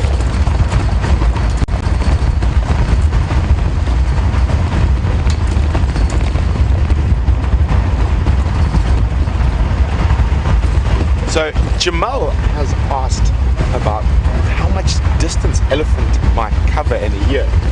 Now that is a very difficult question to answer, Jamal, and it all depends on where you are. So a lot of animal behavior is area specific rather than species specific, and I'd probably guess, sure, in this area, and again this is a complete guess, I'm figuring it out. I don't know, some of the herds will cover more than others. The elephant bulls will cover much more. I know for a fact in northern Botswana, but the elephants there travel much bigger distances due to the nature of the bush there. So in that area, I know for a fact that one elephant bull was recorded doing 6,000 kilometers in a year, which is massive. I think ours probably do 1,000, the breeding herd's a couple of hundred. But it all depends. And this year you probably find they're going to do a lot more than they would normally do because of the drought. And access to water and food is going to be further apart.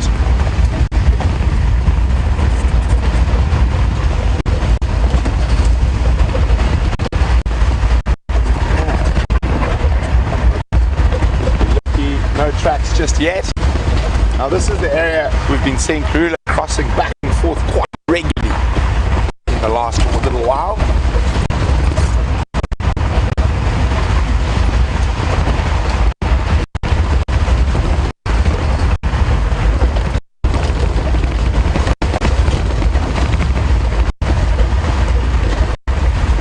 So we're about to head down into the valley. The Moati is a little river system that runs through the heart of Nkuhuma, and a very, very productive area for lots of different animals. But we're having a bit of signal issues down in this low area with our improvised setup. So let's go back to James so he can tell you what he's up to. There we have some dwarf mongoose, everybody, just coming out to have a nice rest in the sun.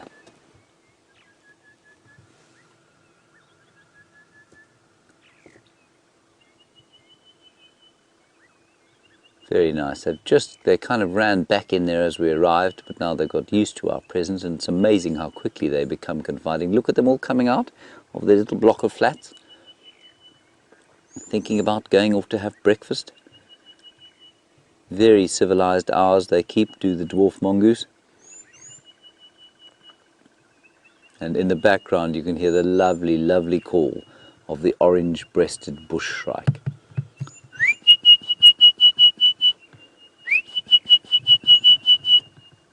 There are a lot of little ones here. There's a little one especially about to pop out there, Gendry. That one at the top, or midway up, is a tiny little one.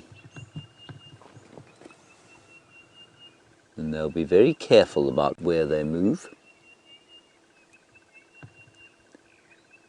Watching all the time. They all act as security guard for the rest of the troop.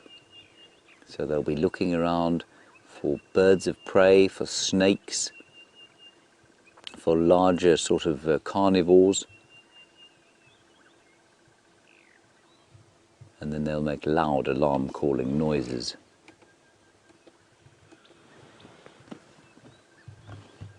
And they just love the early morning sun, especially in the winter time. They love to sit and they groom each other, scratch each other. And of course that grooming does play an enormously important role in the life of the troop. It reaffirms their social bonds and apparently plays quite a large role in the dominance hierarchy of a troop of mongoose. And it is apparently, I actually learned this yesterday from Yanni, the grooming prowess of a dwarf mongoose can often define where in the hierarchy they sit. There's separate male and female hierarchies, a little bit like in a wild dog pack or wolf pack.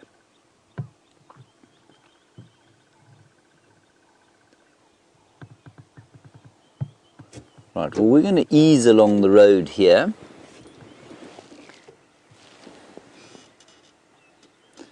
And in fact, let's just sit for a little bit longer and see who comes out. Smiles, nice question from you about this home and whether they move dens every so often.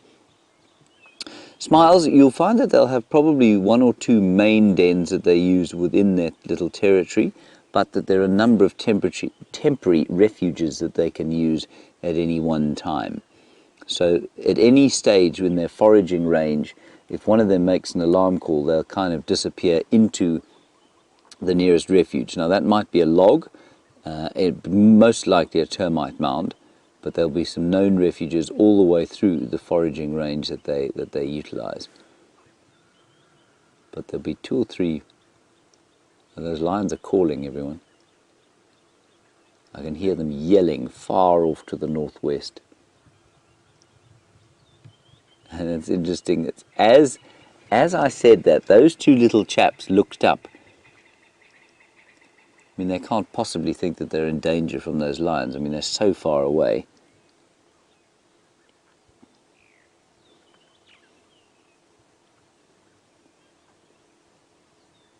Lovely picture of them there. They just love the sun, and it's the most peaceful thing to sit and watch dwarf mongoose like this, because, of course, for many of us, getting up in the morning is not an easy thing, especially if we've had a late night. And dwarf mongoose find it very difficult to get up in the morning, and they start the day off at a very leisurely pace, which I think is so nice.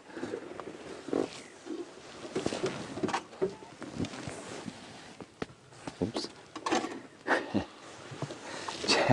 James Richard, you want to know which of our mongoose species has the largest distribution? I don't know, but I do have a very nice new book, James. So let's just look together quickly, and we'll look at all of them. They ran away, I'm afraid, because I lifted the aerial. I couldn't hear Kirsten properly, and I lifted the aerial, and they were very cross, and so they left. But I think they'll come back now. I'll just have a quick look in this book, and we'll look at the distribution throughout Africa of all the mongoose species. That will take us to roughly 9:30. I'm joking, of course. Ha ha ha ha ha. Right, so far, these are what's mongoose that we don't find here. We do find the marsh mongoose. That's interesting. So the marsh mongoose actually looks like the most widely distributed mongoose. That's it there, and that's a picture of him here. We're supposed to get a marsh mongoose here, but you won't find them in this area. It would have to be a lot wetter than this. But they basically occur everywhere other than in the Kalahari Desert and then north of the Sahara. So I think that's probably the most widely distributed of the ones we get here. Look at the white-tailed mongoose there. That's his distribution. So he occurs pretty much in the same regions as the marsh mongoose, but interestingly, those little white gaps there are the true deserts. So the deserts of the Namib and the Kalahari, the Western Cape, and nobody really wants to live there. And then, of course, the deep forests of the Congo Basin. That's the little white bit there. But everywhere else where the habitat is similar to where it is here, the white-tailed mongoose will occur. I'm just going to check at the others. I can't see. Oh, the slender mongoose is even more widely distributed. There's the slender mongoose. So the slender mongoose at the moment is the winner. We haven't seen the dwarf mongoose here yet. I'll have a quick look now. Black-legged, bushy-tailed, meerkat, banded. We do get banded, but they're not very widely distributed. And the dwarf is not as widely distributed. There's the dwarf there. Very nice question, thank you, James. So slender mongoose or marsh mongoose, which, I mean, it's possible you might find a marsh mongoose here every so often, but it would be very unlikely. Lovely. Good. Sorry, chaps, we're going to go past you. You go and have your fry up inside, and then enjoy your foraging today. Good luck.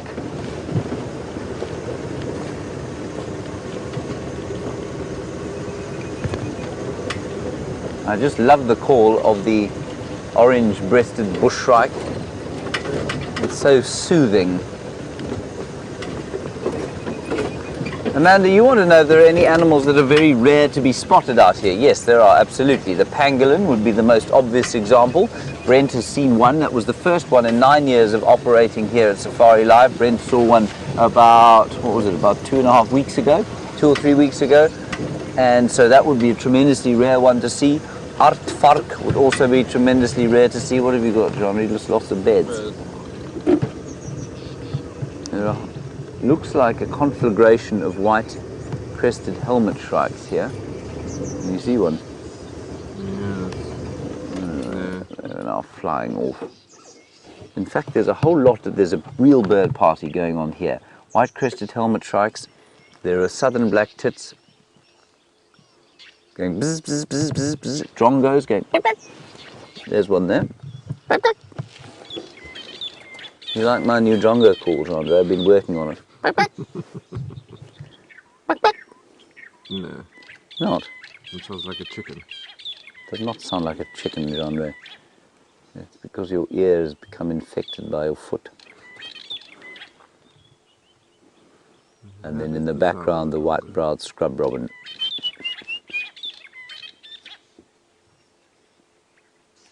Blue waxbills. Bzz, bzz, bzz. Suddenly there was a huge conflagration of birds. And I'm sure what they've been doing here, there's been some emergence of insects, or somebody found some insects and told all the rest.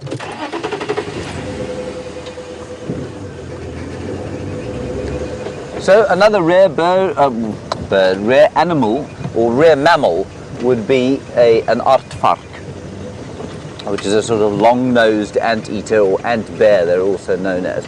But of course, when we say animal, remember that we mean anything from the kingdom Animalia, and quite often we only think of mammals as animals, but mammals, at least animals, can mean reptiles, amphibians, all the arthropods, all the thousands of species of insects. And so I don't know about the insects. I'm sure that there are many rare ones that are perhaps only occur in this area, but there are so many that people don't actually know about. So that you might find that they are some of the rarest animals that we get here. I'm going to keep sort of slightly to the east of Juma and just see if we don't pick up any tracks of that lioness with her cubbies. But it's still quite early for her to be moving them, so I don't think so. Then we might do a brief foray to Cheetah Plains, but we'll see how the time is.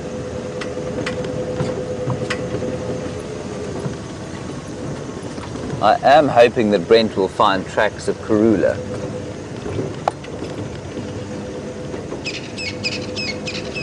And Shay, you're in Israel. Lovely to hear from you, and you say you'd want to see some finches. Well, there's a Nyala bull. He's looking a bit sad, of course, because he lost a cousin to the lions. Sorry about that, old fella. Shay, while Jean-Andre shows you the Nyala, I will retrieve my bird book and I'll show you a picture of some of the finches that we might get here, or finch-like birds.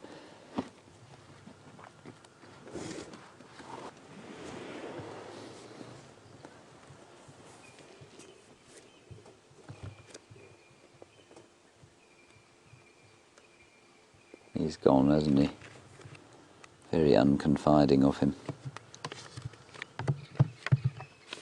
So, I mean, I guess you would consider a canary a kind of a finch, and the yellow-fronted canary is what we find here.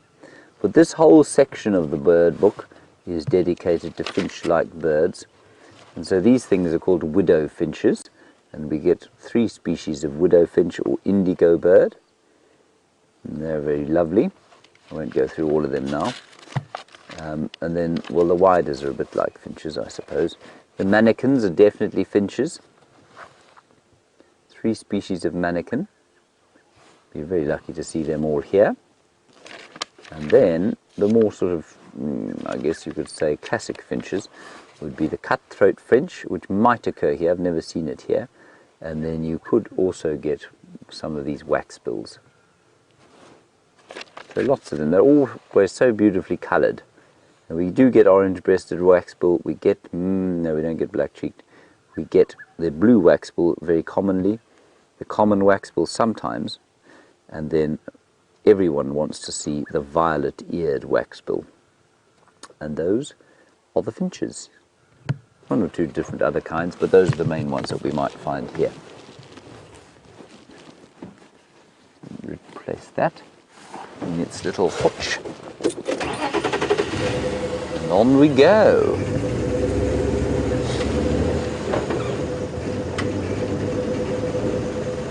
turn the radio up again so I can hear what's going on,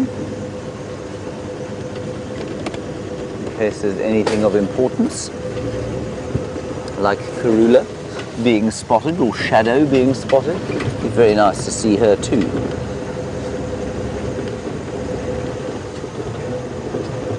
We might actually also think about heading west towards Arethusa to see if we can't get an update from them.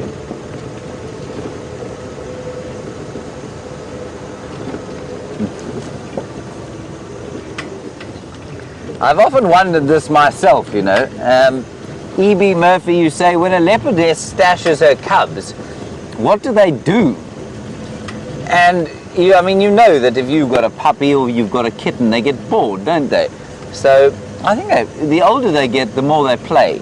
So if we were to find Karula's 4-month-old cubs now on their own, I think you'd find that if they weren't asleep, they'd be playing with each other, wrestling. They'd be going up trees, climbing down out of trees.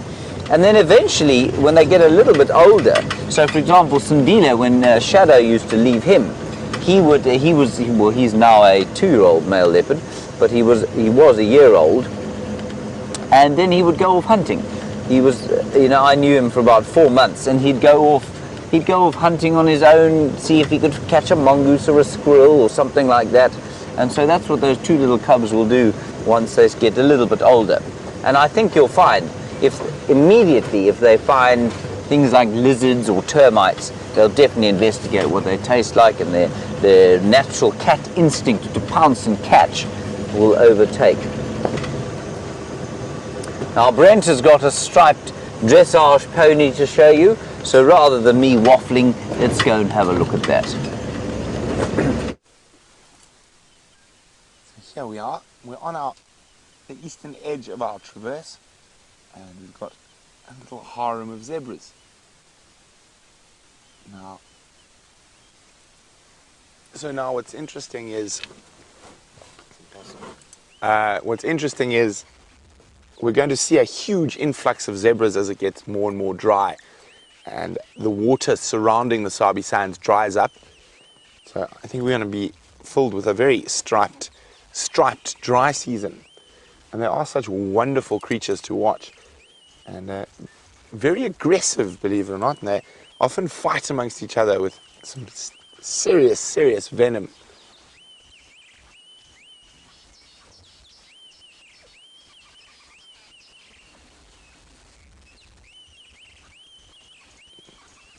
I actually apologize, I don't think this is a harem, now that I can see the other clearly. I think it's actually a little bachelor group.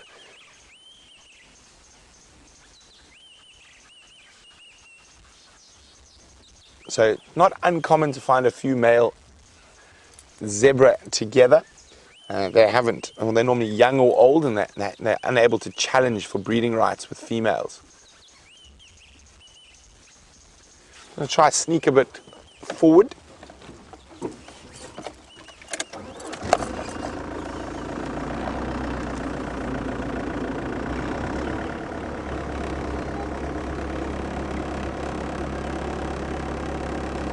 How's that, Brian? Good? So here we go.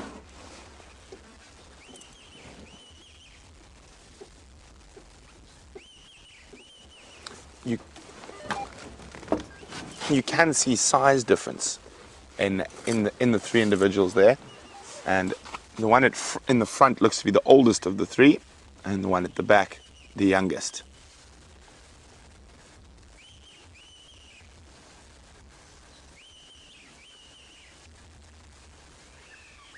Now bulk grazers, so they're not very picky about what grass they eat, and being hindgut fermenters, they always look very fat and healthy.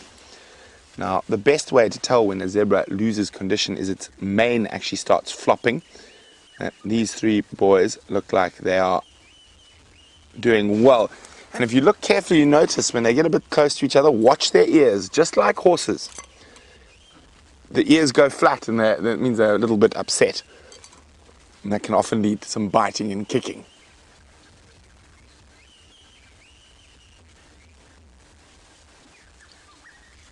Did you see the ears go flat there on the middle one when that younger one bumped up against his bottom?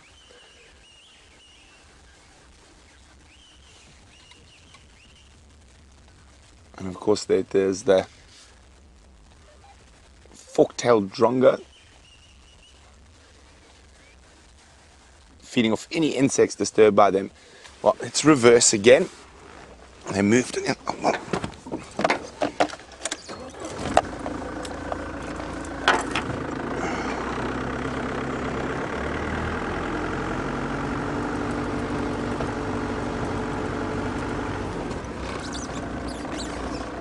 Say when, Brian? Oh, there we go. A little window through the bush willows. So Justin says he's heard that zebras are hard to domesticate. And why is that? Well, there's quite a few different reasons. They're also very temperamental. So they can be very aggressive with other zebras and with other animals around them. Their main reason is, well, apart from the fact that they're hard to domesticate, they're very hard to tame down. And quite often they die very easily in captivity and very quickly. And the next big problem is that they're not very strong. So a horse has been bred and by people, and each individual has been genetically chosen to be able to take a weight on its back for stamina, whereas a zebra lacks those qualities. They very much battle to carry anything, and they don't have long stamina, especially not when they're carrying something. Now, there has been a few people who have successfully domesticated zebras, and one of the more famous ones used to come into the Lowveld, using them to pull his donkey cart. When he would have needed 2 donkeys, he needed 6 zebras so they could last the trip. And the main reason that was done is because this used to be fly country. So there used to be tsetse flies all over here, and most horses or oxen that were brought into the area would have died immediately from sleeping sickness. Now, the tsetse fly has been eradicated from this part of the world, and we can now have horses and ox wagons, but fortunately we've got cars instead these days. It makes getting around a little bit easier. And the trip from Johannesburg by road in the good old days was said to take about a month and a half. These days it's about 5 hours. Okay, well, let's leave the zebras to carry on bulk grazing and see what else we can find.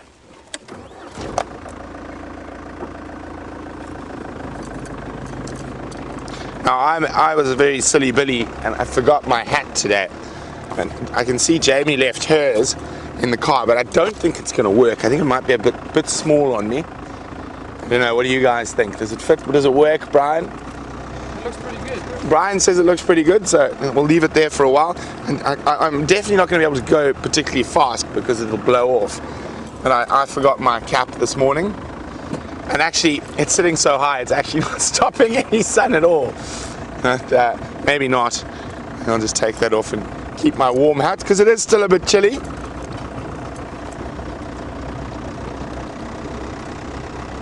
So you can see this really harsh light around me as the sun gets a bit higher, and it's almost white out there, and that's all the dust in the air. So that white out is caused by dust. So the sun is reflecting off those dust particles. So it can make the light very harsh during the day at this time of the year. Also, there's so much of it around, I think there might even be a fire somewhere far away, and we're getting smoke from that.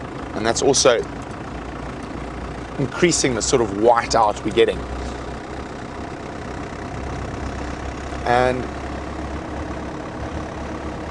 it is what would be traditionally deemed a fire season, although there's going to be very few fires this year because it is so dry there's no grass to burn. It'll be very difficult for a fire to actually take hold and get going. Well, in our area at least.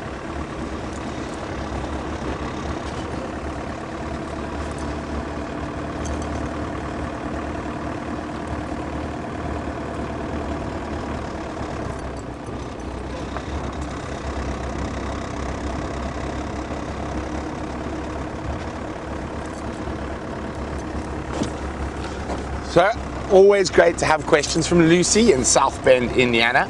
Always good, interesting questions. Lucy wants to know, do we have any white butterflies to show her? Lucy, it is a tough time for butterflies at this time of the year, and it's still a bit early for them to get moving. But there are some white butterfly species that are still out and about. The most common of these will be the brown-veined white. They're a butterfly we see throughout the year. There might be a few African vagrants still about, and we do see them throughout the year, but they're typically more common in the summer months. But Lucy, we will be keeping our eyes peeled, and hopefully we'll be able to find you a white butterfly on request, because we failed dismally. Tingana managed to get ahead of us and was off the property before we could catch up with him.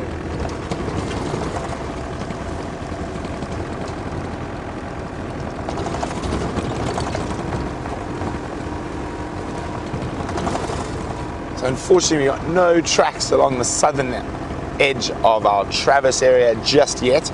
I always like coming to check this area because I always have that sort of suspicion that one of my favorite leopards might be about, and he's very unrelaxed, so it's quite a challenging leopard to get on camera and even just to view briefly, and his name is Gajima.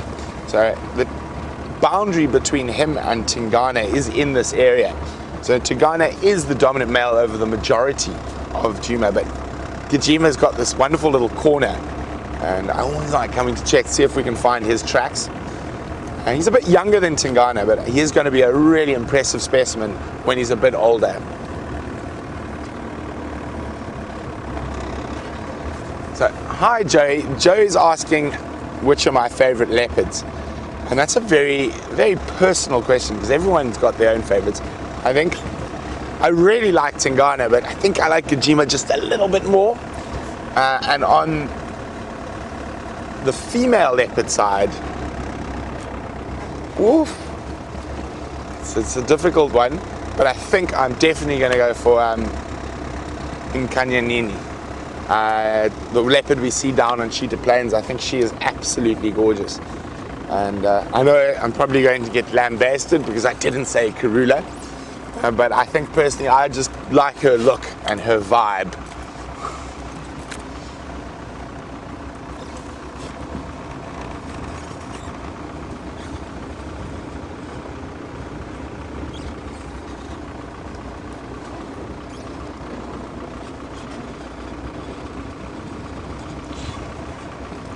So a while ago we got a press release from the Mpumalanga Parks Board about the release of Sindile, who, for those of you not sure who Sindile is, he's a young male leopard who was born to Shadow, part of Karula's first litter, and just under a year ago he had caught a dog that tested positive for rabies.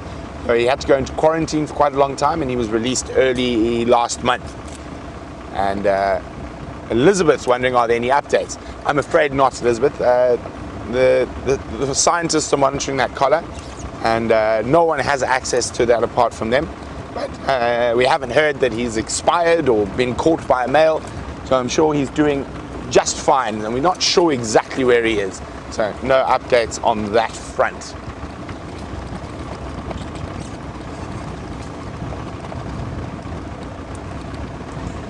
So while we continue our meander through the African bush, let's see how James's meander is going.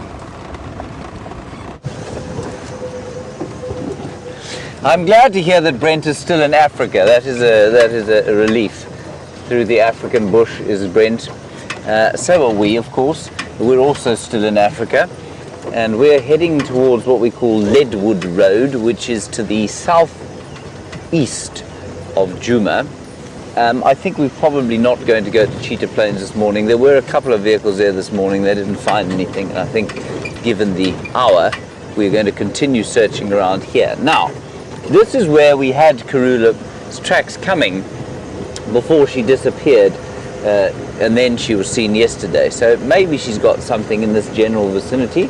So it's definitely going to be worth having a look around here. Let's see what else there is too. Oh, Gendre, do you know what I've spotted? Will you believe, can you believe it? No, I can't. There is an impala.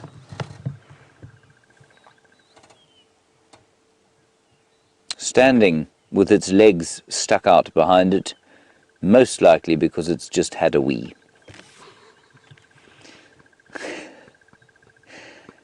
That was an awesome sighting, wasn't it, Gendre? Yes. Well done. Oh, there's another one, hang on. Riveting. There it goes. Very nice. Now, I'm being a bit sarcastic and facetious, everyone, but I do think that you should stop for impala at least once every day. Because they're very beautiful. They should not be... Look what he's doing. I'm being genuine now in my interest. We've seen that before today, everyone. We saw that, of course, with the lion who was testing the female. And that male may well have been testing a female who'd gone there. In fact, no, he definitely wasn't. We just watched the first one have a wee there. And what he's doing there, everyone, is it's not only that they test for mating, they'll test for all sorts of different things. And he was doing, just lifting his top lip and exposing the vimeronasal organ. Would you like me to do that again, John? Yes, please. One more time, lip a bit higher. Okay. Yes. Beautiful. Thank you. I especially liked screwing my eyes up while looking at the sun and opening the tract to my Jacobson's organ. It suits you. It does. I agree with you.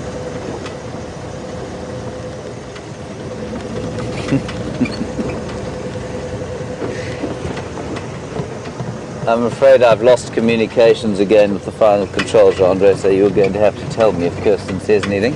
She says be better. Does she?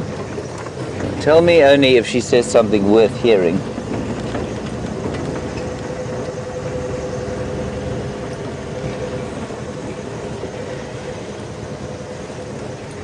You're startled by the lack of waterbuck since I returned from leave, I must say. There were, for many months, every time you drove through this area, there were little pockets of 2 or 3 waterbuck sitting amongst the silver cluster leaf trees. I suspect possibly because there's, a certain suite of grass species grow on the steep lines where the silver cluster leaf grow during the wet season. Now that the wet season is well and truly over, all 3 days of it that we had, you'll find that the waterbuck have moved on to greener pastures, as it were. Watch the aerials, Gendre. We don't want to break the car.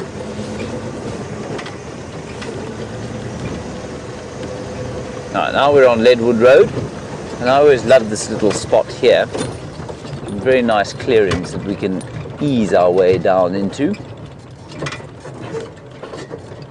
And normally, of course, there's a great view of the Drakensberg Mountains from here, but not today.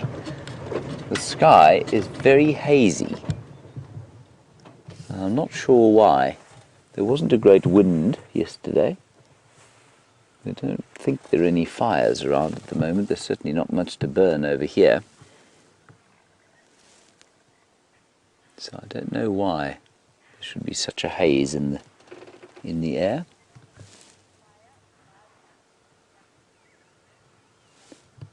I can hear Kirsten is speaking to Gendre. What she said, however, I cannot tell you. Gendre? Justin would like to know Yes? if there's ever been a fire large enough to damage the reserve. Ah, Justin. Yes, there have been many fires that have damaged the reserve, but remember, damage is a relative term. If you happen to be a tortoise or a spider or a piece of grass, then yes, there have been many fires that have damaged the reserve. If you look at it from the entire ecosystem perspective, fire is a necessary and very common part of African wildlife systems. So yes, fire does come through, but it doesn't cause lasting damage, and it's very important to the health of many species. It's not going to come through here. I just want to show you this tree quickly. This is a false marula tree, everybody. And I've been banging on a little bit about the fact that our leaves don't get sort of beautiful autumnal colors like you might get in Canada or the rest of North America and parts of Northern Europe. They just tend to go this yellow colour and then they drop off the trees, but I do quite like the yellow colour, and they have a distinctive smell. In fact, let me get some quickly.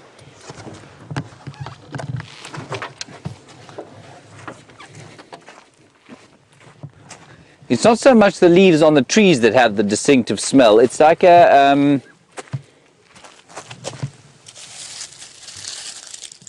I suppose you'd consider it a sort of wild potpourri, if you like. You'll see if I can regain Gendre's favour by giving him some to smell. Certainly we need it in the car, given the odour coming off of his rotting foot. Such a romantic. Yes. And it's a very subtle kind of potpourri type smell. I mean, it's not quite potpourri. I mean, I'm being sort of I'm exaggerating. I'm being hyperbolic. But the sort of carpet of dry leaves does leave the place with a lovely scent over the winter months. I'll put that in your sock. Will you do it for me, Jay? No, I will not go anywhere near your foot. Save to cut it off.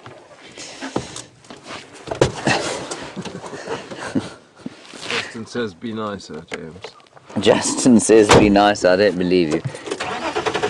Justin, just look around here. Sorry, one more thing. Just quickly into the clearings there, if you don't mind, Gendry. I know it's difficult for you to move with your club foot, but you'll see there's a clearing there, and that clearing, Justin, there is no grass in there that will burn, and there are no trees that would sort of ignite unless there was a really large sward of grass. And so fires this season unlikely. Brent has got something. What it is, I don't know. Let's go and see him. So fortunately I did manage to find a hat in the car. Joy. But we haven't been able to find any tracks.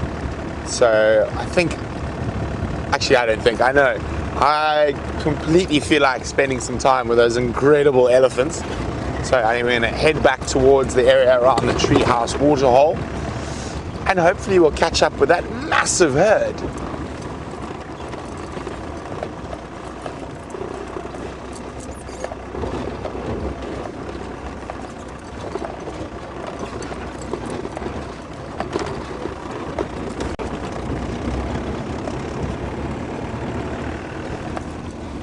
Always good to check around the Nkuhuma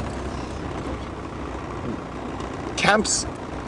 There are a lot of animals that do like to spend time here, but not so far this morning. You're going to find as it gets a bit warmer, a lot of animals are going to come down to drink. No, that was a leopard stick. You see it there, Brian, in the distance. So when you're looking for animals, you look for anything that looks slightly out of the norm. And that looks at, I'm pretty sure that's probably a branch broken by an elephant. Ryan, you can see. Yep, elephant. Okay. We shall. So, oh, hello little guys. Now it's warm enough for the little ones to get moving.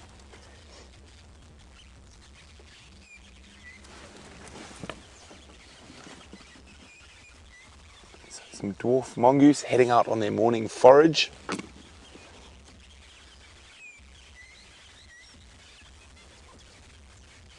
They still look a little bit slow from the cold morning.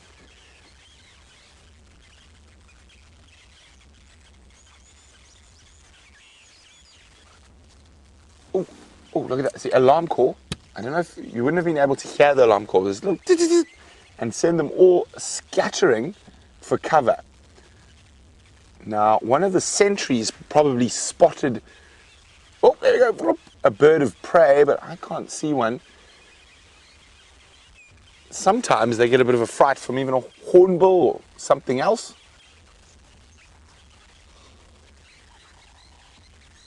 But we can't see what it is, and sometimes they do give false alarms, and when you're that little, it pays to be overcautious.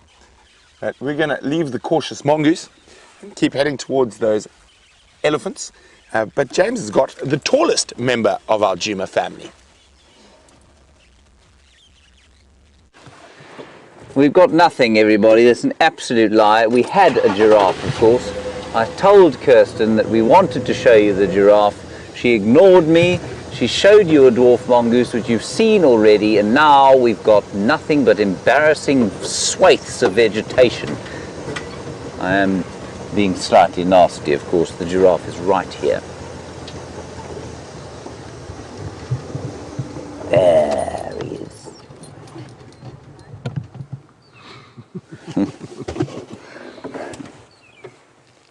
There we go. Isn't he nice? He's a very old fellow. Kirsten says I should feel free to apologise. I agree. I do feel free to apologise. I'm not going to, though. So nasty, James. I know. I can't help it.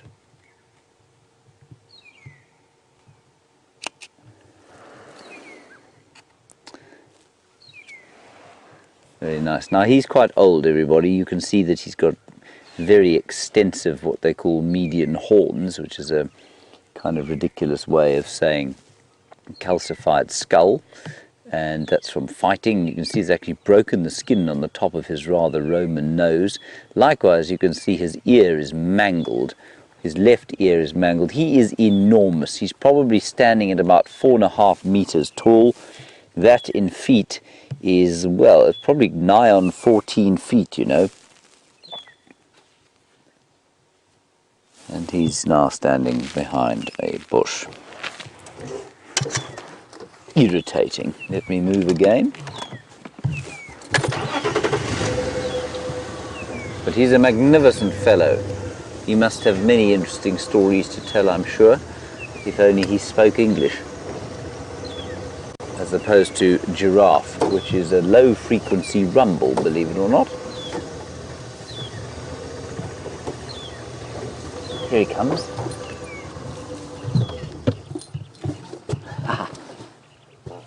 He's a really lovely fellow. Just try and hear him. I'm going to be quiet. We'll just try and see if you can hear him tearing the leaves off that black monkey thorn tree.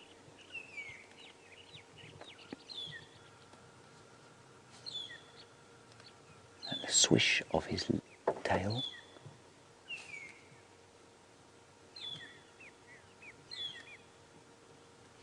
And in the background, the magpie shrike.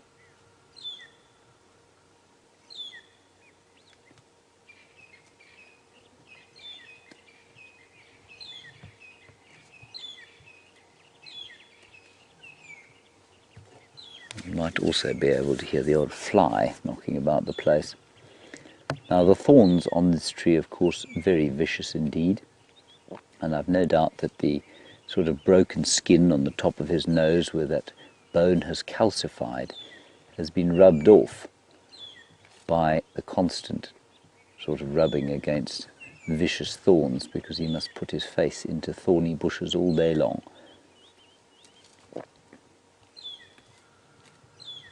Isn't he great? It's fantastic. So, I mean, I think that a giraffe in this area could potentially live to about 20 years. Highly unlikely to get that old. So this guy's probably sitting at around 15, I would say. Look at his scaffy left ear.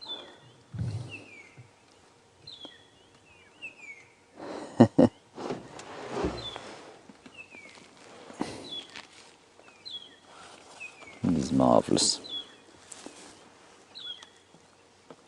I tell you, we don't often have giraffe are not that common here. Far less so than, say, buffalo, for example. We'll try and take a picular of him.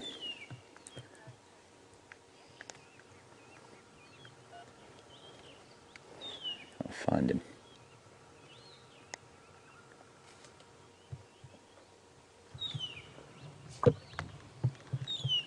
Andre, why are you showing people me taking a picular? I find it fascinating.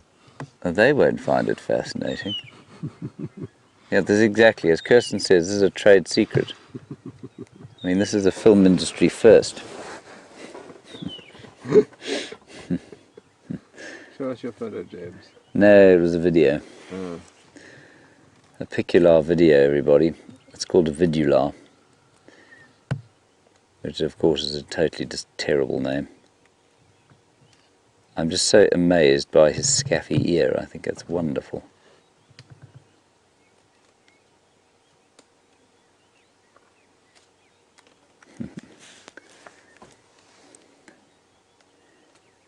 Oh, it's a beautifully peaceful morning, this.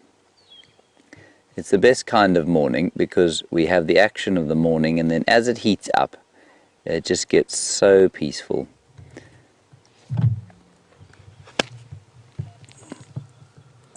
Sorry, it was me attacking a fly. I got him. He's now splattered over my right ear. Murderer. Judy and James Richard, you say he's a regular. We've seen him before. Okay, thank you for that. I can't remember if I've seen him or not. But I would imagine that, yeah, I mean, if he's this age, he will move on and off a reserve like this. But he will have a fairly contained home range. So, yeah, I'm sure we have seen him before. Thank you for that.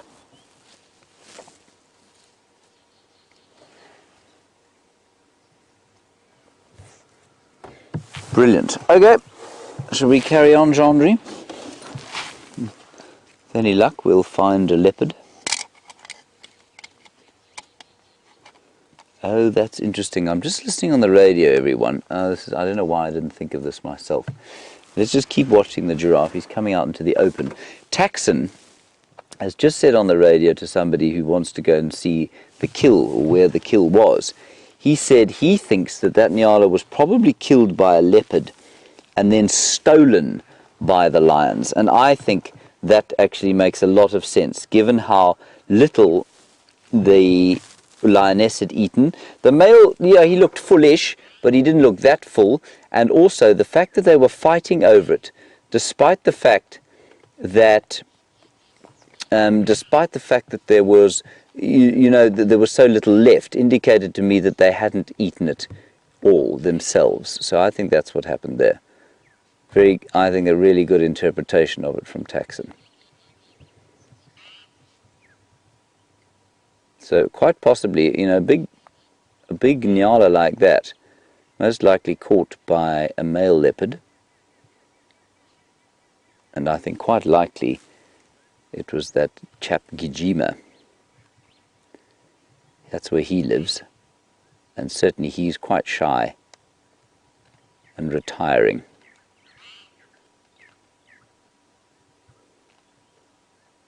Beautiful, beautiful morning. And you can see there where the ectoparasites have got at his neck. That's fairly typical of an old giraffe. It's completely normal.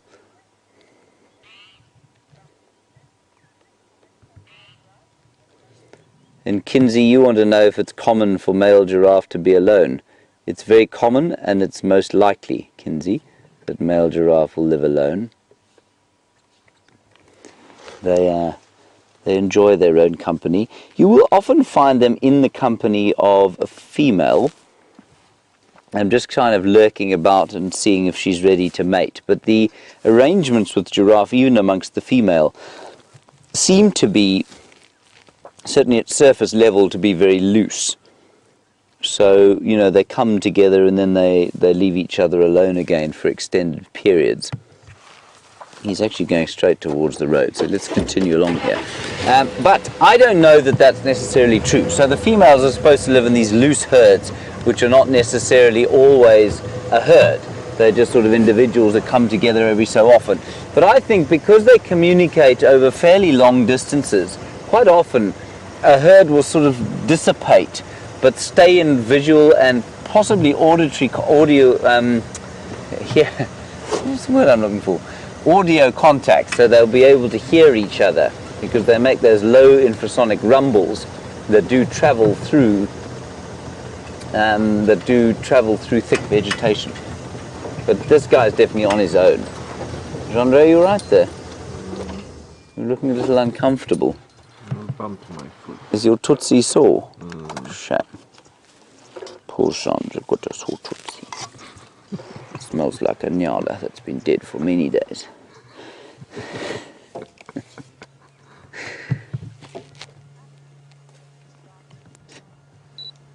And the viewers, thank you. You apparently have been concerned for Genre. Genre, get that foul thing off my shoulder. Can't believe it. He just put his smelly carcass of a foot on my shoulder. He'll be fine, everyone. At the very least, I mean, we've got very sharp knives in camp. We certainly can remove it at the ankle should the need arise. So please don't worry.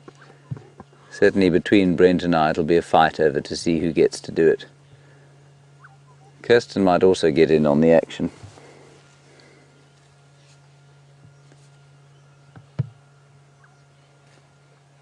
We don't get to see giraffe like this, you know. We don't often get to spend this amount of time with them.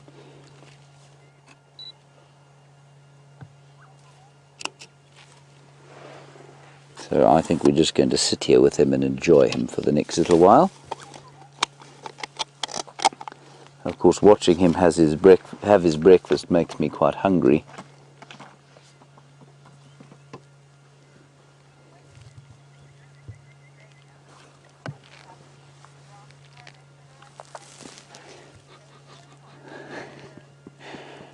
Hello, Joey in Australia. Your question is a valid one. You want to know what would happen if this giraffe saw a leopard or a cheetah. Would it run away or chase it? Depends on the leopard. A big male like this would probably just stare at it and maybe make the odd grunt or snort, but it wouldn't be too affected. I don't think he'd try and chase either of them. He may well try and chase a lion, but normally only if the lion had sort of attacked him. I think he'd be far more likely to move away from a lion, but a leopard or a cheetah he would take note of and then probably ignore. He's too big for either of them. You do hear sort of anecdotal stories of, you know, male leopards taking male giraffe, big giraffe like this. I think they're largely apocryphal. I really don't believe them, to be honest. I mean, this animal is 1.2 tons. Show us your video there, James. No. Yes. You're such a pain in the backside. All right, I'll take a picture for you. You ready? Yes. Here we go. That's not a very good one, though. Look here. That, of course, is appalling ethics, everybody. Please don't ever come on safari and whistle at animals like I just did. That is really bad, and I apologize profusely. Joey, so I don't think leopards, I mean, a big male leopard could try and take out a giraffe like this, but I think he'd be in a lot of trouble. So 1.4 tons, actually, so that's 1,400 kilograms, more than 3,000 pounds. A male leopard, even an enormous fellow like the Anderson male, is probably only about 90 kilograms or just under 200 pounds. So, I mean, we're not in the same real league. And lions only manage to kill them, and they do manage to kill them fairly successfully because they trip them. And once a giraffe trips, it's so gangly and long on top that it's very difficult for it to get back up again. Now, there's a wonderful documentary being shot by some people I used to work with called Liane and Willy Steenkamp, and it's called The Vanishing Kings, and it's about the desert lions, or the desert-adapted lions of the Namib. And there is an astonishing sequence that they managed to shoot of a lioness chasing a giraffe in the desert. And this lioness jumps onto the back of the giraffe. The giraffe manages to shake her free. And then you watch, it's shot in slow motion, you watch how the giraffe starts to kick while it's in full flight at the lioness. And it kicks with its front and its back feet. And eventually the lioness falls off and is miraculously uninjured. But it really is an astonishing sequence. So if you can see that, it's called Vanishing Kings. Sort of young, real conservationist filmmakers. If you can see it, it's a really good one to try and see. But the giraffe sequence is really amazing. Right, Brent Leo Smith has managed to find a few more elephants. Let's go and have a look at them. So we've moved back to where all these elephants are. I can also hear some buffalo around. It just has boo in the distance. So we're going to try and move a little bit forward. Maybe we'll get elephants and buffalo in the same shot. Wouldn't that be spectacular?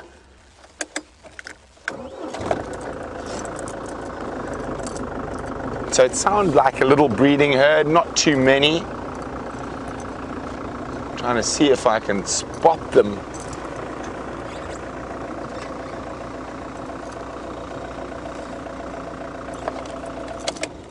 But unfortunately, we've got a traffic jam, and it's a really great traffic jam to have.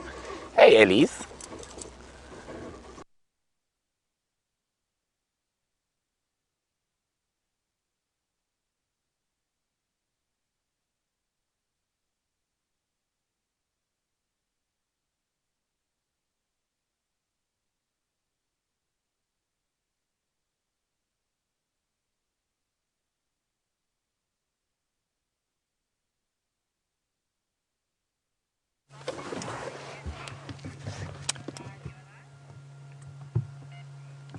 I think you're back with us now. We haven't moved. I'm joking, everybody. I know you're back with us. Yes, I know, Kirsten. I was making a hilarious joke that you failed to catch. That's very sad. All right, let's go forward. The giraffe's still there. We're going to leave it alone now. I was just showing Jean-Andre my photographs, you see. All he could do was insult them. I don't really blame him, given that I've made mention of his foot rot throughout the course of the morning. It would be very nice to have some... Jean-Andre, get that thing away from me. You have to drive like this now, everyone. Jean-Andre's foot is extended into the driving seat. He's taken it out again. No signs of Karula, alas. And there's a Nyala. Probably not worth worrying about. He's going into some bush. He was there, I promise everyone. Now that, of course, is a much better size for a male leopard.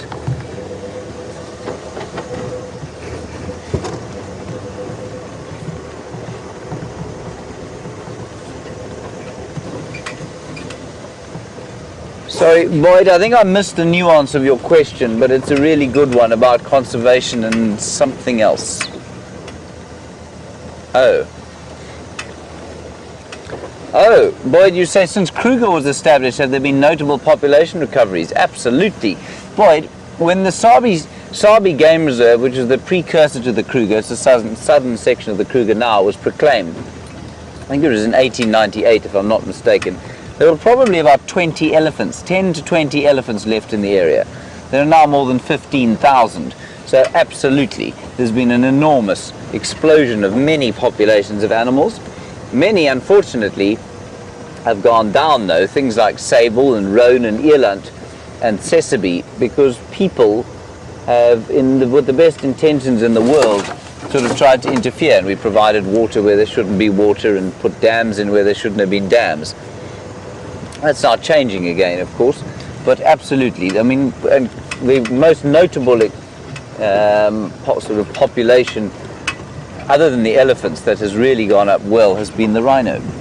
You know, for a long time the white rhino was more endangered than the black rhino, and it's now, of course, threatening to get back into that sorry state of affairs.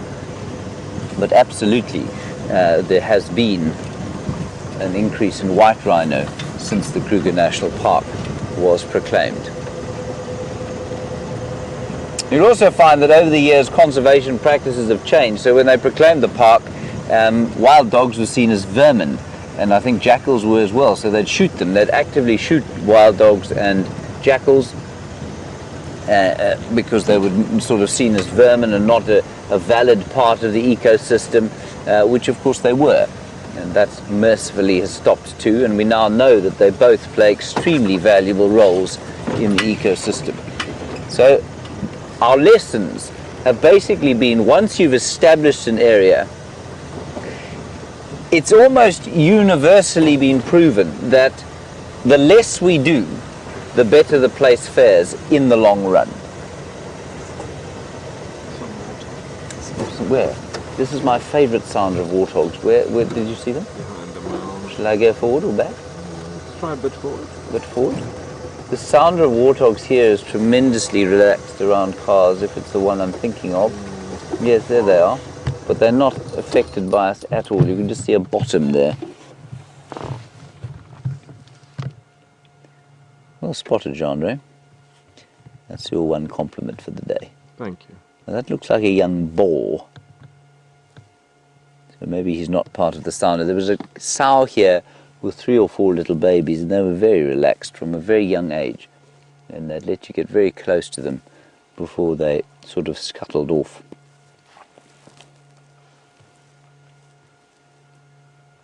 Anyway, that's not the best warthog sighting we've ever had, but it's still very well spotted. Chandri, up in this tree I can hear a woodpecker going peck, peck, peck. We'll just go a little bit closer, see if we can see him.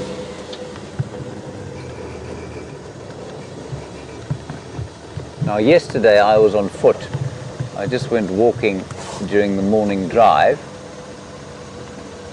and while I found absolutely nothing of any use for the game drives to look at, which is not surprising, I did have the most incredible sighting of a cardinal woodpecker, which I'm rather hoping to repeat now.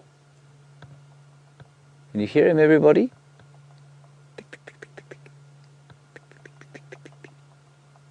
I cannot see him. He might not be in this tree.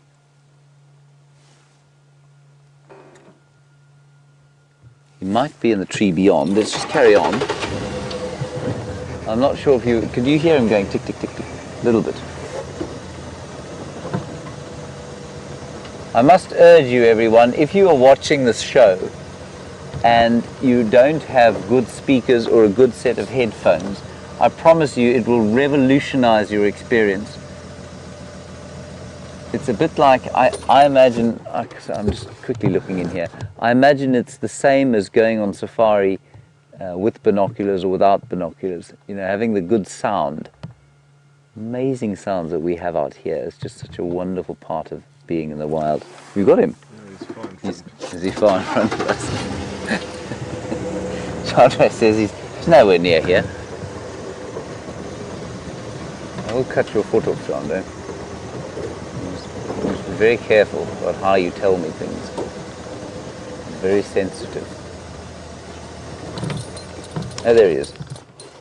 It's a female cardinal woodpecker. She's got a nest there. See that? She just stuck her head in there. She's just gone in. Look! Well spotted, Jandri. Watch her, she's got a hole there. So cool. Oh, now she's flown away.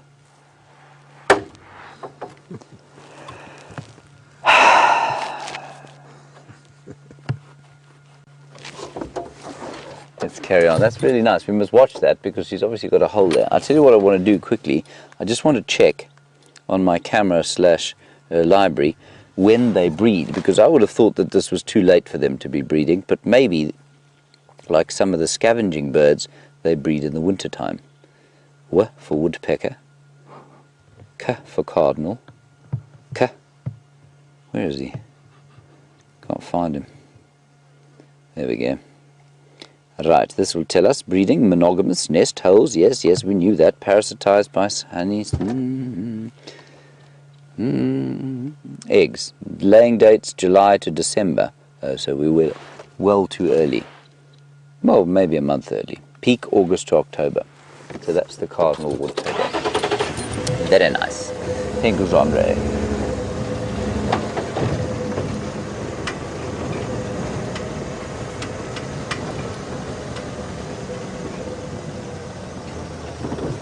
Hello, Aaron in New Zealand.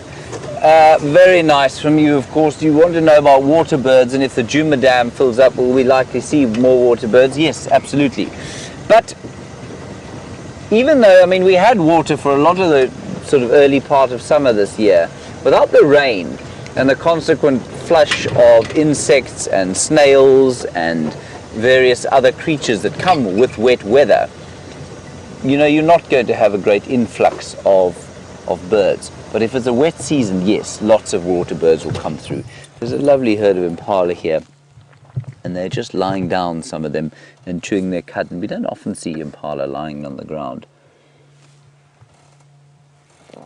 These are still the youngsters. You can see their little horns. And those horns, of course, are new. That impala is only about 7 months old. 6 months old, actually. So their horns grow pretty quickly.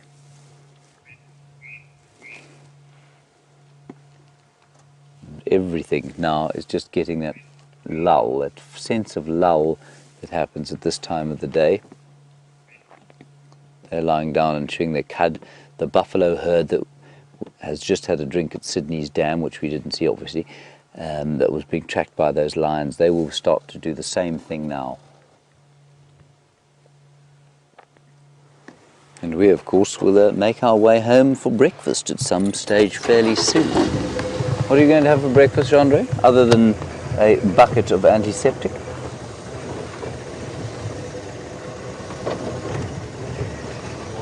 Not sure. Whatever there is. Not a fussy eater, our Andre. Buffalo!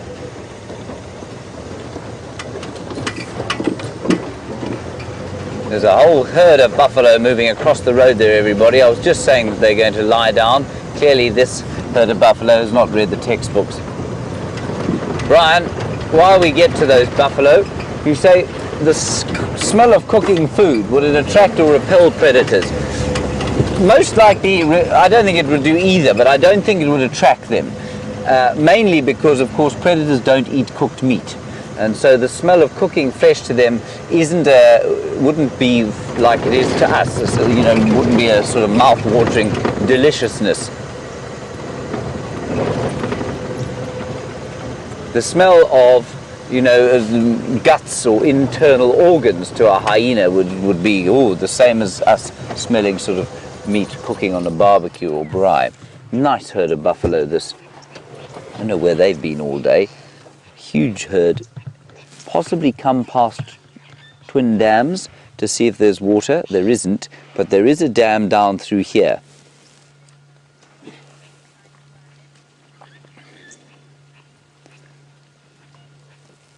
And so they are heading down into what we call Little Gowrie, and I know there is a dam just a little bit further along here, and so I'm sure that's where the herd is going.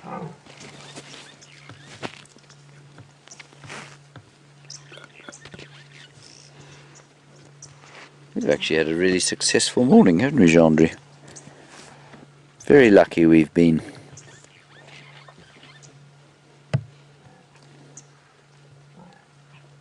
You can hear them belching away, and I believe Brent was looking for them, and he would have heard that. Bleh, bleh. He's not too far from here, I don't think.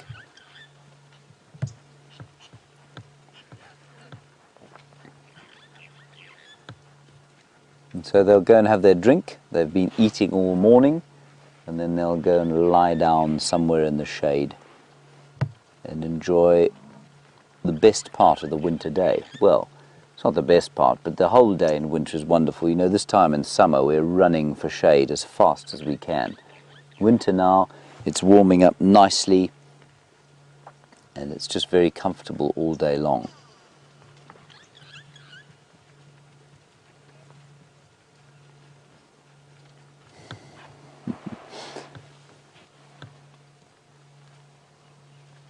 And of course now, as we go towards the drought, there's going to be more and more time that these buffalo have to spend finding grazing, because there's not going to be a lot of grazing going towards the really dry part of the season. And some of them are already starting to look a little bit skinny, certainly not in any danger yet, but you will start to see hips starting to show. But they have done remarkably well in comparison with the domestic cattle. And what was amazing to me was that when I went on leave a few leaves ago, so about, I think it was say 3 months ago, we hadn't had that late summer rain yet, and the buffalo was starting to look a little rough. Then we had sort of 2 or 3 days of good rain. The grass came up, and literally within a week, the buffalo had put that condition back on again. So they really do utilize the available nutrition really well. The cattle outside, which of course are not indigenous to the area, didn't have anything like the same luck, and they are really already starting to struggle. But the buffalo, absolutely fine at the moment. There's a big herd, and the herds are going to get big as the water becomes more and more concentrated as we head towards the dry season.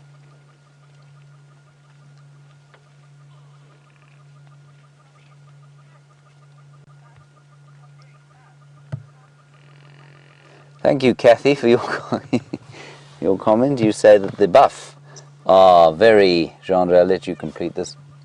Buff. Buff, yes, well done. Thank you, Kathy. Let's move on from here. We'll go through them, and I'll show you where Karula crossed over. Brent apparently is headed back home. Apparently because he's got no signal. I suspect it's because he's hungry. He's a big fellow, you know. He does need to eat quite a lot. He might have just been missing Jamie though.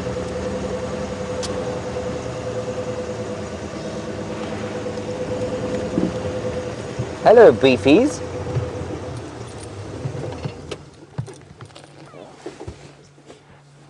We seem to be at a bit of an impasse. Now they're trying to smell us. That's them inhaling strongly. I must confess, it does amaze me about buffalo. They see us every single day, and yet still they are wary of us. They've never had any experience of us as a threat.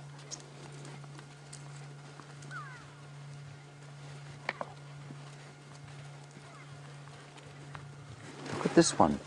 John, it's got some kind of skin. Is that skin or hair? It's hair, isn't it? That's amazing. It's got little patches of white hair. Now what that is, everyone, is a kind of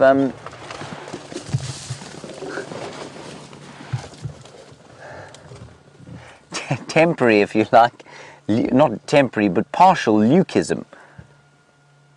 I'm just watching it go behind us there. So, I mean, in exactly the same way as you might have a white lion or a white pigeon, which is just a sort of lack of melanin, but not complete albinism. That's what that is. It's a sort of partial leucism. That's really interesting. I've never seen it before. We'll call that young bull Spotted Dick, don't you think? Yes? After the pudding. Or James. Spotted Dick. Spotted Dick the buffalo. I think that's a brilliant name. Jean-André doesn't share my sentiment. Another large herd of impala. Hello, everybody. Now, it was just up here, so let's keep an eye out both sides of the road that the great Queen crossed with George and Charlotte last night. And those are not the official names, they're just the names I've given them. I don't think they'll stick. I think once the time comes for the rangers, there's this area to name those cubs, George and Charlotte will be rejected out of hand. I was right here. They went running across the road. Rachel, a nice one from you about how do leopard mums, and I don't know the answer fully. You can read about it, and I'll give you the kind of textbook answer to it. If you want to know how do leopard mothers make their youngsters stay still and hide, well, the answer is that they normally give a kind of sharp call which says stay there, but then the hiding actually takes place on its own, I think. So certainly those cubs are still relatively nervous of cars. And if the mum's not around, they will hide themselves. They'll either climb into the thick bush of a tree, or they'll go underneath a thicket. And so I don't think it's so much a function of her telling them to hide as much as it is a function of her saying to them, just wait here and stay out of trouble. And then instinct takes over and keeps them in trees or hiding down in deep bushes. Good morning. They weren't very friendly, were they, Gendre? I think they probably smelt your foot.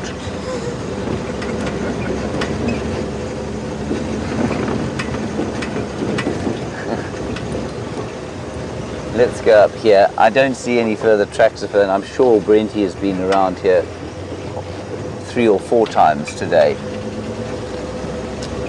So we'll just head straight up towards quarantine clearings. Let's see. Oh, there's a large piggy.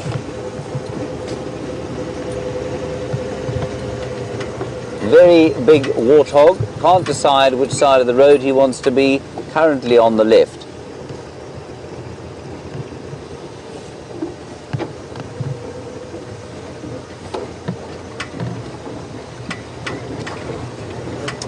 Well, this is a very good question from James Richard, because I don't know the answer to it. But you say, is there a reason that female warthogs seem to habituate to vehicles more than males? And James, there must be. I'm just trying to think what it is. Because the opposite is true of elephants. I'm just trying to think of other species. The opposite is true of buffalo also. You know, the females and cows are much less likely to be confiding than those big bulls. I don't know. I really couldn't tell you. I mean, let's think about it as we drive along. But I really don't know. Other than the fact that maybe females are, I mean, I think the sows are probably more likely to have a burrow nearby, but they don't go into a burrow for safety, they only go into a burrow for warmth. I don't know, James.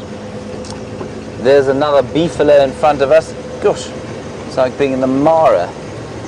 Animals everywhere. Marvellous.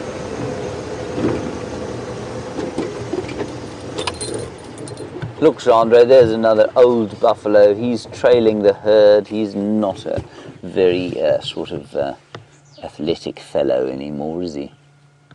But you know, even though he looks arthritic and old, you'll be astonished at the speed and strength of that animal. His horns are blunt from years of fighting, but he's still in very good nick. Okay. Now we're also coming into an area where, oh, there's some elephants. Can you believe it?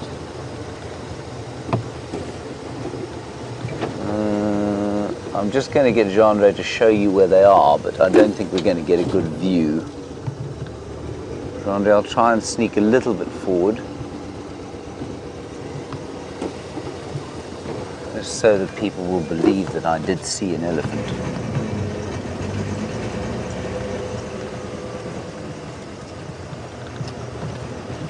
There it is. I think they're heading this way. There we go. Elephants, everybody, with a little baby elephant. Wonderful. Good way to end. Thank you, everybody, for your efforts today, keeping the drive going with entertaining questions and comments. I do appreciate that, and we love having you along. Please keep watching, and we will see you later this afternoon at about 3 o'clock, Saturday afternoon. Thank you, Genre, for your efforts in taking the abuse that I threw at you today. A big thanks to Brent and Brian for the 3 minutes of this drive they did. And, of course, to Kirsten in the final control with Jerry. We'll see you later. Bye-bye.